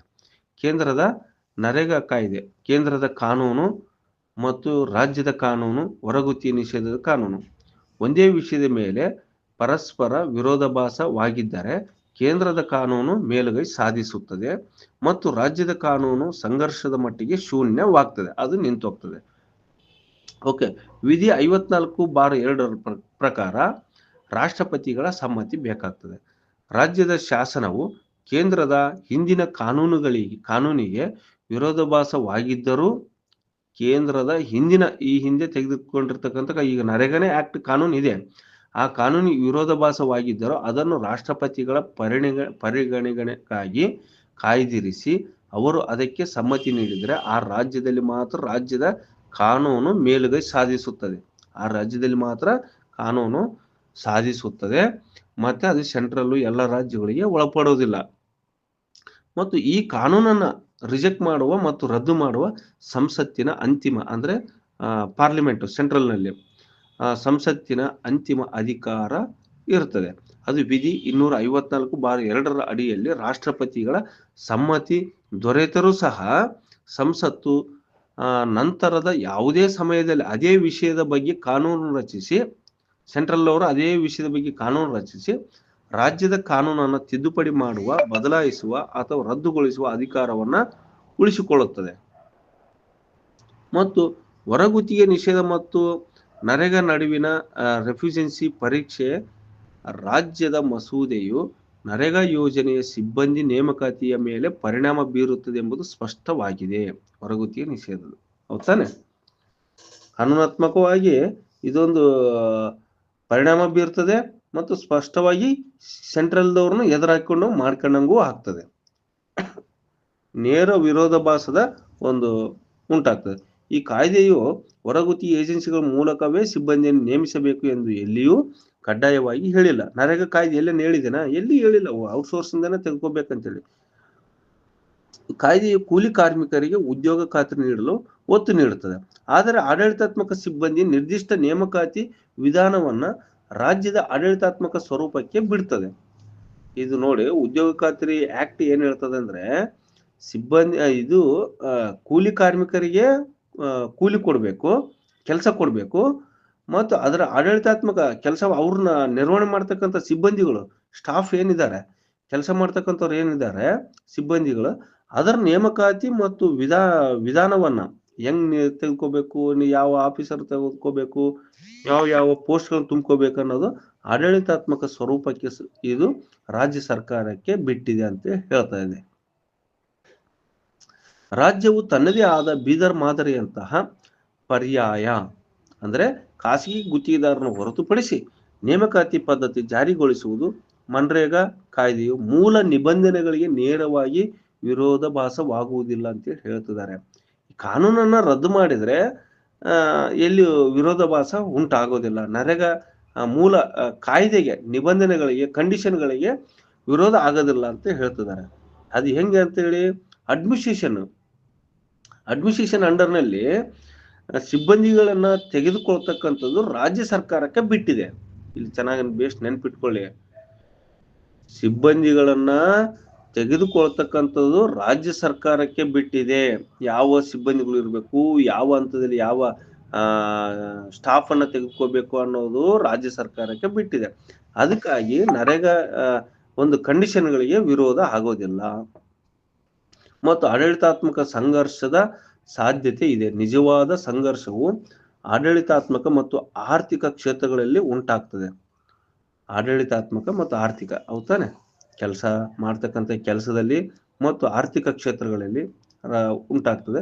ರಾಜ್ಯದ ಹೊಸ ವ್ಯವಸ್ಥೆಯು ಕಾಯಂ ನೇಮಕಾತಿಯತ್ತ ಸಾಗಿದರೆ, ರಾಜ್ಯದ ಹೊಸ ವ್ಯವಸ್ಥೆ ಕಾಯಂ ನೇಮಕಾತಿ ಕಡೆ ಸಾಗಿದರೆ, ಕಾಯಂ ಉದ್ಯೋಗ ಕೊಡೋ ತರ ಆದ್ರೆ ಅದು ಕೇಂದ್ರ ನಿಗದಿಪಡಿಸಿದ 6% ಆಡಳಿತಾತ್ಮಕ ವೆಚ್ಚದ ಮಿತಿಯನ್ನ ಅತಿಕ್ರಮಿಸುತ್ತದೆ. ಕೇಂದ್ರ ಸರ್ಕಾರವು ಈ ಕ್ರಮವು ನರೇಗಾ ಯೋಜನೆಯ ಸುಗಮ ಮತ್ತು ವೆಚ್ಚ ಪರಿಣಾಮಕಾರಿ ಅನುಷ್ಠಾನಕ್ಕೆ ಅಡ್ಡಿಯುಂಟು ಮಾಡ್ತದೆ. ನರೇಗಾ ಯೋಜನೆಯ ಸುಗಮ ಮತ್ತು ವೆಚ್ಚ ಮತ್ತು ಪರಿಣಾಮಕಾರಿ ಅನುಷ್ಠಾನ. ಓಕೆ, ಇಲ್ಲಿ ನೋಡಿ, ನರೇಗಾದ್ದು ಏನೈತಲ್ವಾ, ಅವ್ರದ್ದು ಏನ ಅಮೌಂಟು ಎಷ್ಟ್ರಾಗ ಮಾಡ್ಬೇಕು ಅಷ್ಟ್ರಾಗ ಮಾಡ್ಬೇಕು, ಮತ್ತು ಅವ್ರ ಪ್ರೋಗ್ರೆಸ್ ನಿಂತು ಹೋಗ್ತದೆ. ಇಂಥದ್ದೆಲ್ಲ ಮಾಡೋದ್ರಿಂದ ನೀವು ಕಾಯಂ ಉದ್ಯೋಗ ಕೊಡೋ ತನಕ ಅದನ್ನು ಕೆಲಸ ನಿಂತು ಹೋಗ್ತದೆ. ಮತ್ತು ನಾವು ಕೊಡೋದು ಇಷ್ಟ ಅಮೌಂಟ್ ಅಂತೇಳಿ ಕೇಂದ್ರದ ಹಣಕಾಸು ನಿಯಂತ್ರಣವನ್ನ ದುರ್ಬಲಗೊಳಿಸುತ್ತದೆ ಎಂದು ವಾದಿಸುತ್ತದೆ. ಹೌದಾ, ಸೆಂಟ್ರಲ್ದವರೇ ಈ ಅಮೌಂಟ್ ಅನ್ನು ಕೊಡ್ಬೇಕಂತ ಹೇಳಿದ್ರೆ ಕೇಂದ್ರದ ಹಣಕಾಸು ನಿಯಂತ್ರಣವನ್ನ ಇದು ದುರ್ಬಲಗೊಳಿಸ್ತದೆ. ಸಂವಿಧಾನಿಕ ಸರಿಪಡಿಸುವಿಕೆ ಸಮರ್ಥನೆ ಏನಪ್ಪಾ ಅಂದ್ರೆ, ರಾಜ್ಯದ ಮಸೂದೆಯು ಸಂವಿಧಾನದ ವಿಧಿ 14, 15 ಮತ್ತು 16ರ ಉಲ್ಲಂಘನೆಯನ್ನ ಸರಿಪಡಿಸುವ ಉದ್ದೇಶ ಹೊಂದಿದೆ. ಇದು ಒಳ್ಳೆ ಕ್ರಮ, ಸಂವಿಧಾನಬದ್ಧವಾಗಿ ಕ್ರಮ ತೆಗೆದುಕೊಳ್ತಿದ್ದಾರೆ, ಒಪ್ಪೋಣ. ರಾಜ್ಯವು ಈ ಸಂವಿಧಾನಿಕ ನ್ಯಾಯದ ಅಗತ್ಯತೆಯ ಆಧಾರದ ಮೇಲೆ ಮಸೂದೆಯನ್ನು ಬಲವಾಗಿ ಸಮರ್ಥಿಸಿಕೊಂಡರೆ, ಅದು ಸಂವಿಧಾನಿಕ ನ್ಯಾಯದ ಅಗತ್ಯತೆ ಆಧಾರದ ಮೇಲೆ ಮಸೂದೆಯನ್ನ ಬಲವಾಗಿ ಸಮರ್ಥಿಸಿಕೊಂಡ್ರೆ ಅದು ರಾಷ್ಟ್ರಪತಿಗಳ ಸಮ್ಮತಿಯನ್ನು ಪಡೆಯಲು ಅಥವಾ ನ್ಯಾಯಾಲಯದ ಹಸ್ತಕ್ಷೇಪದಲ್ಲಿ ಸಕಾರಾತ್ಮಕ ತೀರ್ಪು ಪಡೆಯಲು ಅನುಕೂಲವಾಗಬಹುದು. ರಾಷ್ಟ್ರಪತಿಗಳ ಸಮ್ಮತಿಯನ್ನು ಪಡೆಯಲು ಅಥವಾ ನ್ಯಾಯಾಲಯದ ಹಸ್ತಕ್ಷೇಪದಲ್ಲಿ ಸಕಾರಾತ್ಮಕ ತೀರ್ಪು ಪಡೆಯಲು ಅನುಕೂಲವಾಗಬಹುದು ಅಂತೇಳಿ ರಾಜ್ಯದ ಈ ಪ್ರಯತ್ನವು ನ್ಯಾಯಯುತ ಮತ್ತು ನಿಯಮಿತ ನೇಮಕಾತಿಗಳ ಕುರಿತು ಸುಪ್ರೀಂ ಕೋರ್ಟ್ ಒತ್ತಿ ಹೇಳಿದ ತತ್ವಗಳಿಗೆ ಅನುಗುಣವಾಗಿದೆ ಅಂತಲೇ ಹೇಳ್ತಿದ್ದಾರೆ. ಹೌದಾನೆ? ವಿಧಿ 14 ಸಮಾನತೆ ಮತ್ತು ದ್ವೇಷಭಾವ ಮತ್ತು ಸಾರ್ವಜನಿಕ ಉದ್ಯೋಗಗಳಲ್ಲಿ ಕೆಲಸ ಕೊಡ್ತವೆ. ಈ ಒಂದು 14, 15 ಮತ್ತು 16 ವಿಧಿಗಳನ್ನ ಉಲ್ಲಂಘನೆಗೆ ಇಲ್ಲಿ ನಾವು ಇದರ ಆಧಾರದ ಮೇಲೆ ಮಾಡಿದ್ರೆ ನಾವು ಯಾವುದೇ ಕೋರ್ಟ್ಗಳಲ್ಲಿ, ಸುಪ್ರೀಂ ಕೋರ್ಟ್ಗಳಲ್ಲಿ ಸತ ಸುಪ್ರೀಂ ಕೋರ್ಟ್ ಹೇಳಿದ ಕಂಡೀಷನ್ಗಳ ಪ್ರಕಾರ ನಾವು ಮಾಡ್ತಿದೀವಿ ಅಂತ ಅನ್ಸುತ್ತೆ ಅಂತ ಹೇಳ್ತಿದ್ದಾರೆ. ಕೇಂದ್ರ ಸರ್ಕಾರದ ಪ್ರತಿಕ್ರಿಯೆ ಮತ್ತು ಅನುಷ್ಠಾನ ಸವಾಲುಗಳು ಏನೆಲ್ಲ ಆಗಿರ್ಬೋದು ಅಂದ್ರೆ, ರಾಜ್ಯದ ಹೊರಗುತ್ತಿಗೆ ನಿಷೇಧ ಮಸೂದೆ ಕಾಯ್ದೆಯಾಗಿ ಪರಿವರ್ತನೆಗೊಳ್ಳುವುದು ಕೇಂದ್ರ ಸರ್ಕಾರದ ಸಹಕಾರ ಮತ್ತು ಅನುಮೋದನೆ ಮೇಲೆ ನಿಂತಿದೆ. ಹೌದಾನೆ? ಕೇಂದ್ರದವ್ರ ಮೇಲೆ ನಿಂತಿದೆ. ಕೇಂದ್ರ ನಿರೀಕ್ಷಿತ ವಿರೋಧ ಮತ್ತು ಅದರ ಆಧಾರಗಳು ಏನೆಲ್ಲ ವಿರೋಧ ಮಾಡಬಹುದು ಮತ್ತು ಅದರ ಆಧಾರಗಳು ಏನಪ್ಪಾ ಅಂದ್ರೆ, ಕೇಂದ್ರ ಸರ್ಕಾರವು ಗ್ರಾಮೀಣಾಭಿವೃದ್ಧಿ ಸಚಿವಾಲಯ ಈ ಮಸೂದೆಗೆ ಸಮ್ಮತಿ ನೀಡುವ ಸಾಧ್ಯತೆ ತುಂಬಾ ಕಡಿಮೆ ಇದೆ. ಆರ್ಥಿಕ ನಿಯಂತ್ರಣದ ಒಂದು ದುರ್ಬಲತೆ ಉಂಟಾಗ್ತದೆ ಅಂತೇಳಿ ಹೇಳ್ಕೋಬಹುದು. ಆಡಳಿತಾತ್ಮಕ ಸಿಬ್ಬಂದಿಯನ್ನು ನೇರವಾಗಿ ಅಥವಾ ಕಾಯಂ ಆಧಾರದ ಮೇಲೆ ನೇಮಕ ಮಾಡಿದರೆ ರಾಜ್ಯವು ಪಿಂಚಣಿ ಭತ್ಯೆ ಮತ್ತು ರಾಜ್ಯ ಸರ್ಕಾರವು ಪಿಂಚಣಿ ಭತ್ಯೆ ಮತ್ತು ಹೆಚ್ಚಿನ ವೇತನ ನೀಡಬೇಕಾಗ್ತದೆ. ಇದು ಕೇಂದ್ರದ ಮನ್ರೇಗಾ ಅನುದಾನ 6% ಆಡಳಿತಾತ್ಮಕ ವೆಚ್ಚದ ಮಿತಿಯನ್ನು ಮೀರ್ತದೆ. ವೆಚ್ಚದ ಹೆಚ್ಚಳವನ್ನ ಕೇಂದ್ರವು ವಿರೋಧಿಸುತ್ತದೆ, ಏಕೆಂದರೆ ಇದು ದೇಶಾದ್ಯಂತ ಕೇಂದ್ರ ಪುರಸ್ಕೃತ ಯೋಜನೆಗಳಲ್ಲಿ ಏಕರೂಪದ ಆರ್ಥಿಕ ನಿಯಂತ್ರಣವನ್ನ ಕಾಪಾಡಿಕೊಳ್ಳಲು ಬಯಸುತ್ತದೆ. ರಾಜಕೀಯ ಮತ್ತು ನೀತಿ ವಿರೋಧ. ಈ ಮಸೂದೆಯು ಯಶಸ್ವಿಯಾದರೆ ಇತರ ರಾಜ್ಯಗಳಲ್ಲೂ ಇದೇ ರೀತಿ ಕಾನೂನುಗಳನ್ನು ತರಲು ಪ್ರೇರೇಪಿಸಬಹುದು. ಇದು ಕೇಂದ್ರ ಪುರಸ್ಕೃತ ಯೋಜನೆಗಳ ಸಿಬ್ಬಂದಿ ನಿರ್ವಹಣೆ ಮೇಲೆ ಕೇಂದ್ರದ ನಿಯಂತ್ರಣವನ್ನು ಸಡಿಲಗೊಳಿಸುತ್ತದೆ. ಹೌದಾನೆ? ಇಂಥವೆಲ್ಲ ಈ ಕಾನೂನನ್ನ ಜಾರಿ ತಂದ್ರೆ ಎಲ್ಲ ರಾಜ್ಯಗಳಲ್ಲಿ ಸತಿ ಇದನ್ನ ಮಾಡ್ಕೊಳ್ಬಹುದು. ಈ ಒತ್ತಡ ಕೇಂದ್ರದ ಮೇಲೆ ಒಂದು ಒತ್ತಡ ಹೇರಿ ಇವರು ಅಮೌಂಟ್ ಕೊಡ್ಬೇಕನ್ನೋದು ಅವ್ರ ಮನಸ್ಥಿತಿ ಬದಲಾಯಿಸುವಂತೆ ಮಾಡ್ತವೆ ಅನ್ನೋದು ಆಗ್ತದೆ. ಹೌದಾನೆ? ಇವರೆಲ್ಲರೂ ರಾಜ್ಯ ಸರ್ಕಾರಗಳು ಎಲ್ಲ ಇಂಥ ಕಾನೂನು ನಿಷೇಧ ಮಾಡಿದ್ರೆ, ಔಟ್ಸೋರ್ಸ್ ಏಜೆನ್ಸಿ ನಿಷೇಧ ಮಾಡಿದ್ರೆ ಕೇಂದ್ರದ ಮೇಲೆ ಒತ್ತಡ ಇರ್ತಾರೆ. ಕೇಂದ್ರದ ಒಂದು ಮನಸ್ಥಿತಿನೇ ಬೇರೆ ಇತ್ತು, ಅವ್ರ ಮನಸ್ಥಿತಿ ಬದಲಾಯಿಸುವಂತೆ ಮಾಡ್ತದೆ. ಆದ್ದರಿಂದ ಒಕ್ಕೂಟ ವ್ಯವಸ್ಥೆಯಲ್ಲಿ ಆಡಳಿತಾತ್ಮಕ ಸಮನ್ವಯವನ್ನು ಉಳಿಸಿಕೊಳ್ಳುವ ಸಲುವಾಗಿ ಕೇಂದ್ರವು ಈ ಏಕಪಕ್ಷೀಯ ಕ್ರಮವನ್ನು ವಿರೋಧಿಸುತ್ತದೆ. ರಾಷ್ಟ್ರಪತಿಗಳ ಸಮ್ಮತಿ ನಿರಾಕರಣೆ. ಕೇಂದ್ರ ಸರ್ಕಾರವು ರಾಜ್ಯದ ಮಸೂದೆ ಮನ್ರೇಗಾ ಯೋಜನೆಯ ದಕ್ಷತೆಗೆ ಹಾನಿಕಾರಕ ಎಂದು ವಾದಿಸಿ ಕೇಂದ್ರದವರು ರಾಷ್ಟ್ರಪತಿಯ ಮುಂದೆ ಇದು ನರೇಗಾ ಯೋಜನೆಯ ದಕ್ಷತೆಗೆ ಹಾನಿಕಾರಕ ಎಂದು ವಾದಿಸಿ ವಿಧಿ 254/2 ಅಡಿಯಲ್ಲಿ ರಾಷ್ಟ್ರಪತಿಗಳ ಸಮ್ಮತಿಯನ್ನ ನಿರಾಕರಿಸಲು ಬಲವಾಗಿ ಶಿಫಾರಸು ಮಾಡುತ್ತದೆ. ಈ ಪ್ರಕ್ರಿಯೆಯು ಪ್ರಧಾನವಾಗಿ ರಾಜಕೀಯ ನಿರ್ಣಯವಾಗ್ತದೆ. ಇದು ರಾಜಕೀಯದ ತಿರುವನ್ನ ಪಡೆದುಕೊಳ್ಳುವ ಸಾಧ್ಯತೆ ಇದೆ ಮುಂದೆ. ಈ ಹೊರಗುತ್ತಿಗೆ ನೌಕರರ ಪರಿವರ್ತನೆ ಮತ್ತು ಸೇವಾ ಭದ್ರತೆ. ರಾಜ್ಯ ಸರ್ಕಾರವು ಮನ್ರೇಗಾ ಸಿಬ್ಬಂದಿಯ ಸೇವಾ ಭದ್ರತೆಯನ್ನು ಖಚಿತಪಡಿಸಲು ಪರ್ಯಾಯ ವ್ಯವಸ್ಥೆಯನ್ನು ರೂಪಿಸಿದೆ. ಮನ್ರೇಗಾ ಅಡಿಯಲ್ಲಿ ಹೊರಗುತ್ತಿಗೆ ಸಿಬ್ಬಂದಿಯ ಆಡಳಿತಾತ್ಮಕ ಸ್ವರೂಪವನ್ನ, ಅಂದ್ರೆ ಕೆಲಸ ಮಾಡ್ತಕ್ಕಂಥ ಅದರಲ್ಲಿನೇ ನೀವು ಸ್ಟಾಫ್ನವ್ರು ಏನೋ ಸಿಬ್ಬಂದಿ ಕೆಲಸ ಮಾಡ್ತಿದ್ರೆ ಅದರ ಸ್ವರೂಪವನ್ನ ಈ ಕೆಳಗೆ ಅಂದ್ರೆ ಈ ತರ ಒಂದು ಹೇಳ್ತಾ ಇದ್ದಾನೆ. ಯಾವ ತರ ಆಡಳಿತಾತ್ಮಕ ಸ್ವರೂಪವನ್ನು ಕೊಡಬಹುದು ಅಂದ್ರೆ, ಕರ್ನಾಟಕದ ನರೇಗಾ ಹೊರಗುತ್ತಿಗೆ ಸಿಬ್ಬಂದಿಯ ಆಡಳಿತಾತ್ಮಕ ಸ್ವರೂಪ ಬೀದರ್ ಮಾದರಿಯಲ್ಲಿ ಅವ್ರನ್ನ ತಾಂಬರೋದು. ಈ ಮಾದರಿಯು ಖಾಸಗಿ ಏಜೆನ್ಸಿಗಳ ಶೋಷಣೆಯನ್ನು ತೆಗೆದುಹಾಕಿ ಜಿಲ್ಲಾಧಿಕಾರಿಗಳ ನೇರ ನಿಯಂತ್ರಣಕ್ಕೆ ಸಿಬ್ಬಂದಿಯನ್ನು ತರುತ್ತದೆ. ಇದು ನೌಕರರ ವೇತನ ವಿಳಂಬ ಮತ್ತು ಶೋಷಣೆಯನ್ನು ಪರಿಹರಿಸಲು ಮೊದಲ ಹಂತದ ಪರಿಹಾರವಾಗಿ ಕಾರ್ಯನಿರ್ವಹಿಸುತ್ತದೆ. ಓಕೆ, ಯಾಕಂದ್ರೆ ಅವ್ರದೇ ಸಕ್ಸಸ್ ಆಗ್ಬೋದು. ಬೀದರ್ ಮಾದರಿ ತರ್ತೀವಿ, ನಾವು ಕಾಯಂ ಮಾಡ್ತೀವಿ ಅಂತ ಹೇಳಿದಾಗ ಹೇಳ್ಕೊಳ್ತಾರೆ. ಮತ್ತು ಕೃಪಾಂಕ ಮಹತ್ವ ನಿಮಗೆ ಗ್ರೂಪ್ ಸಿ ಮತ್ತು ಗ್ರೂಪ್ ಡಿ ನೌಕರರ ಹುದ್ದೆಗಳ ನೇಮಕಾತಿಯಲ್ಲಿ ಹೊರಗುತ್ತಿಗೆ ಸಿಬ್ಬಂದಿಗೆ ಕೃಪಾಂಕ ನೀಡ್ತಕ್ಕಂಥ ಗ್ರೇಸ್ ಮಾರ್ಕ್ಸ್ ಕೊಟ್ಟು ಮತ್ತು ಅವರ ಏಜ್ನಲ್ಲಿ ಸಡಿಲಿಕೆ ಕೊಟ್ಟು ಅವರಿಗೆ ಕಾಯಂ ಉದ್ಯೋಗ ಪಡೆಯಲು ಇರುವ ದೊಡ್ಡ ಅಡಚಣೆಯನ್ನು ನಿವಾರಿಸುತ್ತದೆ. ಇದು ಎಷ್ಟು ಜನರಿಗೆ ಕೊಡ್ತದೋ ಗೊತ್ತಿಲ್ಲ. ಕಾಯಂ ಉದ್ಯೋಗ ಎಷ್ಟು ಜನರು ಪಾಸ್ ಆಗ್ತದೆ, ಇದರಲ್ಲಿ ಯಾರು ಪಾಸ್ ಆಗೋದಿಲ್ಲ. ಒಂದು 100% ನಲ್ಲಿ 20% ಪಾಸ್ ಆಗ್ತಾರೆ ಅಷ್ಟೇ. ಆದ್ರೂ ಎಲ್ಲರೂ ಪಾಸ್ ಆಗ್ಲಿಕ್ಕೆ ಅಂತೂ ಸಾಧ್ಯವಿಲ್ಲ. ಕಾಯಂ ಉದ್ಯೋಗ ಪಡೆಯಲು ಇರುವ ದೊಡ್ಡ ಅಡಚಣೆ ನಿವಾರಿಸುತ್ತದೆ. ಈ ಕ್ರಮವು ಸುಪ್ರೀಂ ಕೋರ್ಟ್ ಪ್ರತಿಪಾದಿಸಿದಂತೆ ನಿಯಮಿತ ಮತ್ತು ಸಂವಿಧಾನಿಕ ನೇಮಕಾತಿ ಪ್ರಕ್ರಿಯೆಯನ್ನು ಗೌರವಿಸುತ್ತಾ ಅದೇ ಸಮಯದಲ್ಲಿ ದೀರ್ಘಕಾಲದ ತಾತ್ಕಾಲಿಕ ಸೇವೆಗಾಗಿ ಸಿಬ್ಬಂದಿಗೆ ಪರಿಹಾರ ನೀಡುತ್ತದೆ. ಅರ್ಥ ಆಯ್ತಾ? ಅವರಿಗೆ ಕಾಯಂ ಉದ್ಯೋಗ ಅವ್ರ ಕಾಯಂ ಉದ್ಯೋಗ ತರ ಕಾಯಂ ಉದ್ಯೋಗ ಕೊಟ್ಟು ಕಾಯಂ ಉದ್ಯೋಗ ಕೊಟ್ಟಂಗೆ ಆಗ್ತದೆ. ಯಾವುದು? ಈ ಒಂದು ಕಾಯ್ದೆ ನಿಷೇಧ ಮಾಡೋದ್ರ ಮೂಲಕ ಗೌರ್ಮೆಂಟ್ ಕೆಲಸ ಕೊಟ್ಟು ಅವರು ದೊಡ್ಡ ಅಡಚಣೆಯನ್ನು ನಿವಾರಿಸುತ್ತದೆ. ಇಂಥ ಒಂದು ದೌರ್ಜನ್ಯ, ದಬ್ಬಾಳಿಕೆ, ಏಜೆನ್ಸಿಗಳು ಯಾವ ತರ ನಡ್ಕೊಳ್ತಾ ಇದ್ವು ಅಂತದನ್ನ ಅಡಚಣೆಯನ್ನು ತಪ್ಪಿಸಿ ಈ ಕ್ರಮವು ಸುಪ್ರೀಂ ಕೋರ್ಟ್ ಪ್ರತಿಪಾದಿಸಿದಂತೆ ನಿಯಮಿತ ಮತ್ತು ಸಂವಿಧಾನಿಕ ನೇಮಕಾತಿಗಳನ್ನ, ಈ ಸಂವಿಧಾನಿಕ ನೇಮಕಾತಿ ಪ್ರಕ್ರಿಯೆ ಸಂವಿಧಾನಾತ್ಮಕವಾಗಿ ನೇಮಕಾತಿ ಪ್ರಕ್ರಿಯೆಗಳು ಹೇಗೆ ನಡೀತದೆ ಹಾಗೆ ನಡೆದಂಗೆ ಆಗ್ತದೆ. ಮತ್ತು ಅದೇ ಸಮಯ ದೀರ್ಘಕಾಲದ ತಾತ್ಕಾಲಿಕ ಸೇವೆಗೆ ಸಿಬ್ಬಂದಿಗಳಿಗೆ ಪರಿಹಾರ ನೀಡಿದಂಗೆ ಆಗ್ತದೆ. ಅವರು ತಾತ್ಕಾಲಿಕ ಏನು ಏಜೆನ್ಸಿಗಳ ಮೂಲಕ ಇದ್ರೋ ಇವರು ದೀರ್ಘಕಾಲದ ಸಿಬ್ಬಂದಿಗೆ ಒಂದು ಪರಿಹಾರ ಕೊಟ್ಟಂಗೆ ಆಗ್ತದೆ. ಅಂದ್ರೆ ಕಂಟಿನ್ಯೂಸ್ಲಿ ಗೌರ್ಮೆಂಟ್ ಕೆಲಸ ಕೊಟ್ಟಂಗೆ ಆಗ್ತದೆ ಅಂತ ಹೇಳ್ತಿದ್ದಾರೆ. ಹೌದು, ಕರೆಕ್ಟೇ. ಪರಿವರ್ತನೆಯ ಪ್ರಾಯೋಗಿಕ ಸವಾಲುಗಳು ಏನಪ್ಪಾ ಅಂದ್ರೆ ಹೊರಗುತ್ತಿಗೆ ಪದ್ಧತಿಯನ್ನ ಹಂತವಾಗಿ ನಿಲ್ಲಿಸುವ ಪ್ರಕ್ರಿಯೆಯಲ್ಲಿ ಪ್ರಮುಖ ಆಡಳಿತಾತ್ಮಕ ಸವಾಲುಗಳು ಅಡ್ಮಿನಿಸ್ಟ್ರೇಷನ್ ಸಮಸ್ಯೆ ಏನೆಲ್ಲ ಎದುರಾಗಬಹುದು ಅಂದ್ರೆ ಕಾರ್ಯನಿರ್ವಾಹಕ ಅಡಚಣೆ. ಹೊಸ ಕಾನೂನು ಜಾರಿ ಬಂದರೂ ಕೇಂದ್ರದಿಂದ ಆಡಳಿತಾತ್ಮಕ ಮತ್ತು ಹಣಕಾಸಿನ ಅನುಮೋದನೆ ದೊರೆಯುವವರೆಗೆ ನೋಡಿ ಏನೆಲ್ಲ ಕಾರ್ಯನಿರ್ವಾಹಕ ಅಡಚಣೆ ಉಂಟಾಗಬಹುದಂದ್ರೆ ಹೊಸ ಕಾನೂನು ಜಾರಿಗೆ ಬಂದರೂ ಸಹ ರಾಜ್ಯ ಸರ್ಕಾರದ್ದು ಹೊಸ ಕಾನೂನು ಬಂದರೂ ಸಹಿತ ಕೇಂದ್ರದಿಂದ ಆಡಳಿತಾತ್ಮಕ ಮತ್ತು ಹಣಕಾಸಿನ ಅನುಮೋದನೆ ದೊರೆಯುವವರೆಗೆ ನರೇಗಾ ಸಿಬ್ಬಂದಿಗಳ ನೇಮಕಾತಿ ಮತ್ತು ವೇತನ ಪಾವತಿಯಲ್ಲಿ ಗೊಂದಲ ಮುಂದುವರಿತದೆ. ಈಗಾಗಲೇ ಖಜಾನೆ 2 ಮೂಲಕ ಖಜಾನೆ 2 ಸಾಫ್ಟ್ವೇರ್ನೊಂದಿಗೆ ಸಂಬಳ ಕೊಡ್ತಕ್ಕಂಥದ್ದು ಆಗಿದೆ. ಇದರಲ್ಲಿ ಸಹಿತ ತಾಂತ್ರಿಕ ಸಮಸ್ಯೆಗಳು ಉಂಟಾಗಿವೆ ಮತ್ತು ಹೊಸ ನೇಮಕಾತಿ ಪದ್ಧತಿಗಳು ಮತ್ತು ವೇತನದ ಮೂಲವನ್ನ ಏನಾದರೂ ಸ್ಯಾಲರಿಯನ್ನ ಹೆಚ್ಚು ಮಾಡಿದ್ರೆ ಈ ಒಂದು ತಾಂತ್ರಿಕ ಮತ್ತು ಆಡಳಿತಾತ್ಮಕ ಅಡಚಣೆಗಳು ತೀವ್ರಗೊಳ್ಳತಕ್ಕಂಥ ಸಾಧ್ಯತೆ ಇದೆ. ಕೇಂದ್ರದ ಒತ್ತಡದ ಸಾಧ್ಯತೆ ಸಹಿತ ಇದೆ.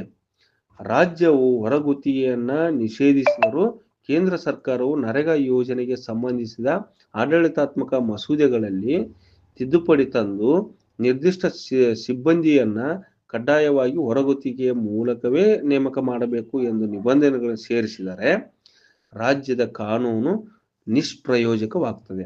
ಇಲ್ಲಿ ಕರೆಕ್ಟ್ ಆಗಿ ನೆನ್ಪಿಟ್ಕೊಳ್ಳಿ, ಇವ್ರು ಏನಾದ್ರು ಏಜೆನ್ಸಿ ನಮ್ಮ ನರೇಗಾ ಆಕ್ಟ್ ನಡೆಯಲ್ಲಿ ಔಟ್ಸೋರ್ಸ್ ಅನ್ನೋದು ಇಲ್ಲ, ಆಯ್ತು, ಇವರು ಔಟ್ಸೋರ್ಸ್ ನಿಷೇಧ ಮಾಡ್ತಾರೆ ರಾಜ್ಯ ಸರ್ಕಾರದವರು. ಆದ್ರೆ ಈಗ ರಾಜ್ಯ ಸರ್ಕಾರದ ಕಾನೂನಿನ ಮೇಲೆ ರಾಜ್ಯ ಸರ್ಕಾರ ನಿಷೇಧ ಮಾಡುತ್ತೆ ಅಂತ ಅದೇ ಕಾನೂನಿನ ತಿದ್ದುಪಡಿಯಲ್ಲಿ ಇವರ ನರೇಗಾ ಕಾನೂನಿಗೆ ಔಟ್ಸೋರ್ಸ್ ಅನ್ನೋ ಒಂದು ಪದ್ಧತಿಯನ್ನ ತೆಗೆದುಕೊಂಡು ಬಂದ್ರೆ ಅವಾಗ ರಾಜ್ಯ ಸರ್ಕಾರದ ಪದ್ಧತಿ ನಡೆಯೋದಿಲ್ಲ. ರಾಜ್ಯ ಸರ್ಕಾರದ ಈ ಕಾನೂನು ನಿಷ್ಪ್ರಯೋಜಕ ಆಗ್ತದೆ.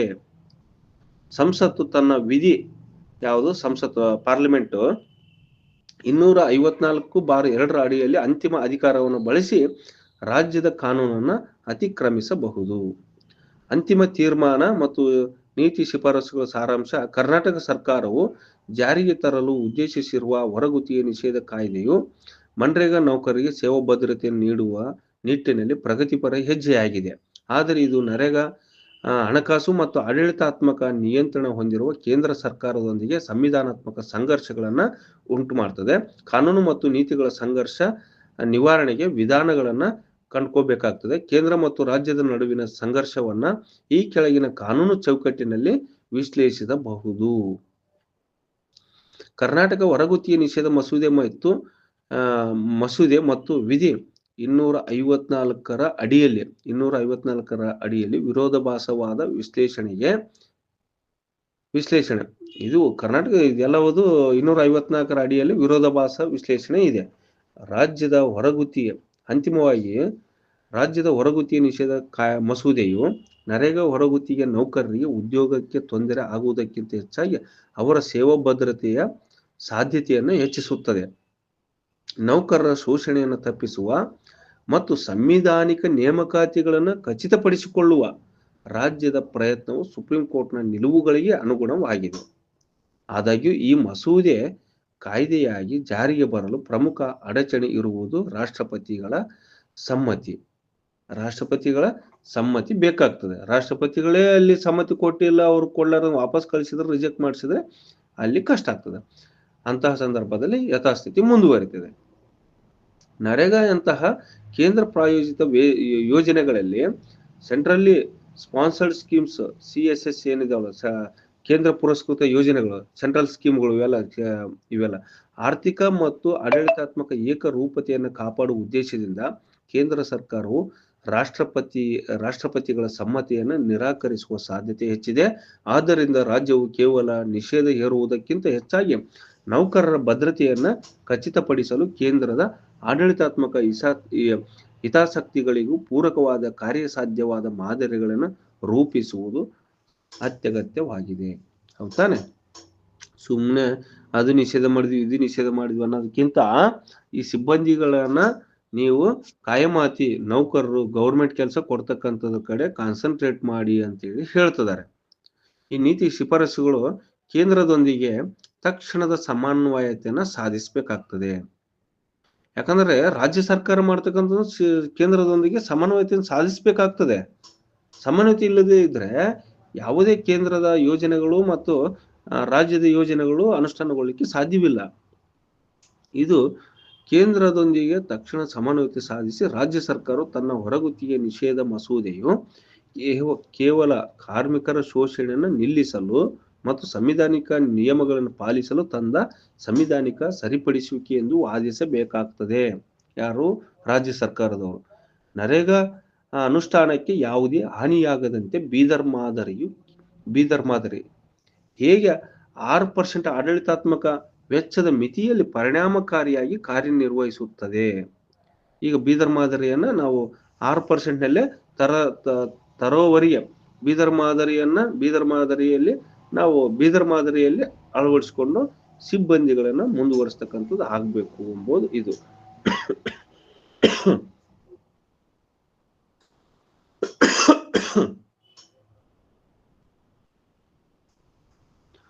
ಮತ್ತು ಇದು ಕೇಂದ್ರದ ಗ್ರಾಮೀಣಾಭಿವೃದ್ಧಿ ಸಚಿವಾಲಯಕ್ಕೆ ಸ್ಪಷ್ಟ ಮತ್ತು ವಿವರವಾದ ಪ್ರಸ್ತಾವನೆಯನ್ನ ಇದಕ್ಕೆ ಸಂಬಂಧಪಟ್ಟಂಗೆ ಸಲ್ಲಿಸಬೇಕಾಗ್ತದೆ. ಆಡಳಿತಾತ್ಮಕ ವೆಚ್ಚದ ಮಿತಿಯ ಸಡಲಿಕೆ ಹೊರಗುತ್ತಿಗೆಯನ್ನು ಕಾಯಂ ಹುದ್ದೆಗಳಿಂದ ಬದಲಾಯಿಸಿದರೆ ಅನಿವಾರ್ಯವಾಗಿ ಹೆಚ್ಚಾಗುವ ಆಡಳಿತಾತ್ಮಕ ವೆಚ್ಚವನ್ನ ಸರಿದೂಗಿಸಲು ಕಾಯಂ ಸಿಬ್ಬಂದಿಗಾಗಿ ಕೇಂದ್ರವು 6% ಮಿತಿಯನ್ನು ಸಡಿಲಿಸಬೇಕು. ಸೆಂಟ್ರಲ್ದವ್ರ ಸುತ್ತ ಅದು ಒಂದು ಮಿತಿ ಏನಿದೆ ಅಲ್ವಾ, ಅದನ್ನ ಚೇಂಜ್ ಮಾಡಿಕೊಂಡ್ರೆ ನಮಗೆ ಇಲ್ಲಿ ರಾಜ್ಯ ಸರ್ಕಾರಕ್ಕೆ ಅನುಕೂಲ ಮಾಡಿಕೊಟ್ಟಂಗೆ ಆಗ್ತದೆ. ಅಲ್ಲಿ 6% ಮಿತಿ ಅಂತ ಮಾಡಿದ. 6%ನಲ್ಲಿ ಆಡಳಿತಾತ್ಮಕ ವೆಚ್ಚದಲ್ಲಿನೇ ಇವರು ಸಂಬಳ ಮಾಡ್ಬೇಕಂತ ಇತ್ತು. ಅದು 6% ಜಾಸ್ತಿ ಮಾಡ್ಕೊಂಡ್ರೆ ಇವ್ರು ಕಾಯಂ ಉದ್ಯೋಗ ಕೊಟ್ರೆ ಇವರ ಸಂಬಳಕ್ಕೆ ಸರಿದೂಗಿಸ್ದಂಗೆ ಲೆವೆಲ್ ಈಕ್ವಲೆಂಟ್ ಮಾಡಿದಂಗೆ ಆಗ್ತದೆ.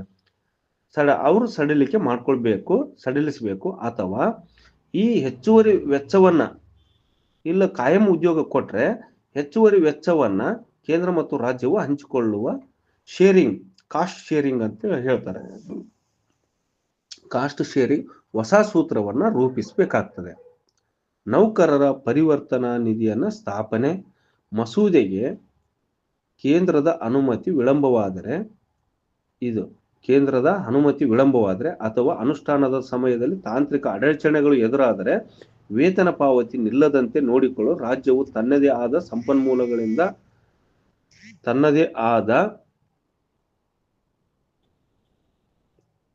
ಸಂಪನ್ಮೂಲಗಳಿಂದ ಮಧ್ಯಂತರ ಪರಿವರ್ತನಾ ನಿಧಿ ಟ್ರಾನ್ಸ್ಲೇಷನ್ ಫಂಡ್ ಟ್ರಾನ್ಸಿಷನಲ್ ಫಂಡ್ ಅನ್ನ ಸ್ಥಾಪಿಸಬೇಕು. ಅಂದ್ರೆ ಮಧ್ಯಂತರ ಪರಿವರ್ತನಾ ನಿಧಿಯನ್ನ ನೀವು ರಾಜ್ಯ ಸರ್ಕಾರವೇ ತನ್ನ ಸ್ವಂತ ಸಂಪನ್ಮೂಲಗಳಿಂದ ಕೊಡ್ಬೇಕಾಗ್ತದೆ. ಇದು ನೌಕರರ ವೇತನ ವಿಳಂಬದ ಸಮಸ್ಯೆಯನ್ನ ತಕ್ಷಣ ಬಗೆಹರಿಸುತ್ತದೆ ಮತ್ತು ಹೊಸ ವ್ಯವಸ್ಥೆಗೆ ಸರಾಗವಾಗಿ ಪರಿವರ್ತನೆಗೆ ಅನುವು ಮಾಡಿಕೊಡುತ್ತದೆ ಅಂತೇಳಿ ಹೇಳ್ತಾನೆ. ಈ ಸುದೀರ್ಘವಾಗಿರ್ತಕ್ಕಂಥ ಗ್ರೂಪ್ ಸಿ ಮತ್ತು ಗ್ರೂಪ್ ಡಿ ನೌಕರರ ಮತ್ತು ರಾಜ್ಯ ಸರ್ಕಾರವು ತರ್ತಕ್ಕಂಥ ಔಟ್ಸೋರ್ಸ್ ಏಜೆನ್ಸಿಯನ್ನ ರದ್ದುಪಡಿಸ್ತಕ್ಕಂಥ ಹೊಸ ಕಾನೂನನ್ನ ಸಾಧಕ ಬಾಧಕಗಳ ಬಗ್ಗೆ ಒಟ್ಟಾರೆಯಾಗಿ ನಾನು ಡಿಸ್ಕಷನ್ ಮಾಡಿದ್ದೀನಿ.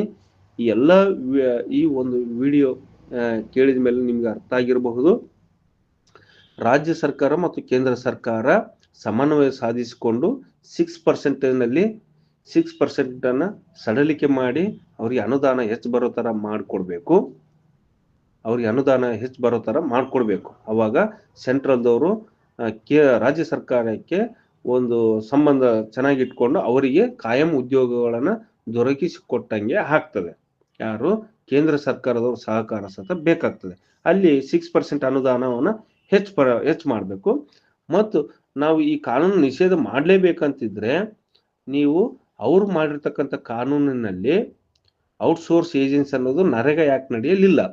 ನೀವು ಔಟ್ಸೋರ್ಸ್ ಏಜೆನ್ಸಿಯನ್ನ ನೀವು ತೆಗೆದುಕೊಂಡು ಬಂದು ಅವರ ಕಾನೂನನ್ನ ನಿಷೇಧ ಮಾಡ್ತಕ್ಕಂಥದ್ದು, ರಾಜ್ಯ ಸರ್ಕಾರದ ಕಾಯ್ದೆಯನ್ನ ನಿಷೇಧ ಮಾಡ್ತಕ್ಕಂಥದ್ದು ಮಾಡಬಹುದು. ಇಲ್ಲ ಈ ಒಂದು ಅಮೌಂಟನ್ನು ನೀವು ಏನಾದರೂ 6% ಅಮೌಂಟು ಬೇಡ, ನಾವು ಎಷ್ಟು ಪರ್ಸೆಂಟ್ ಅಮೌಂಟ್ ಏನು ಮಾಡೋಕ್ಕಾಗೋದಿಲ್ಲ, ನಾವು ಜಾಸ್ತಿ ಮಾಡೋದಿಲ್ಲ, ರಾಜ್ಯ ಸರ್ಕಾರಕ್ಕೆ ಕೊರತೆ ಉಂಟಾಗಿರ್ತಕ್ಕಂಥ ಅಮೌಂಟ್ ಏನಿದೆ ಅಲ್ವಾ,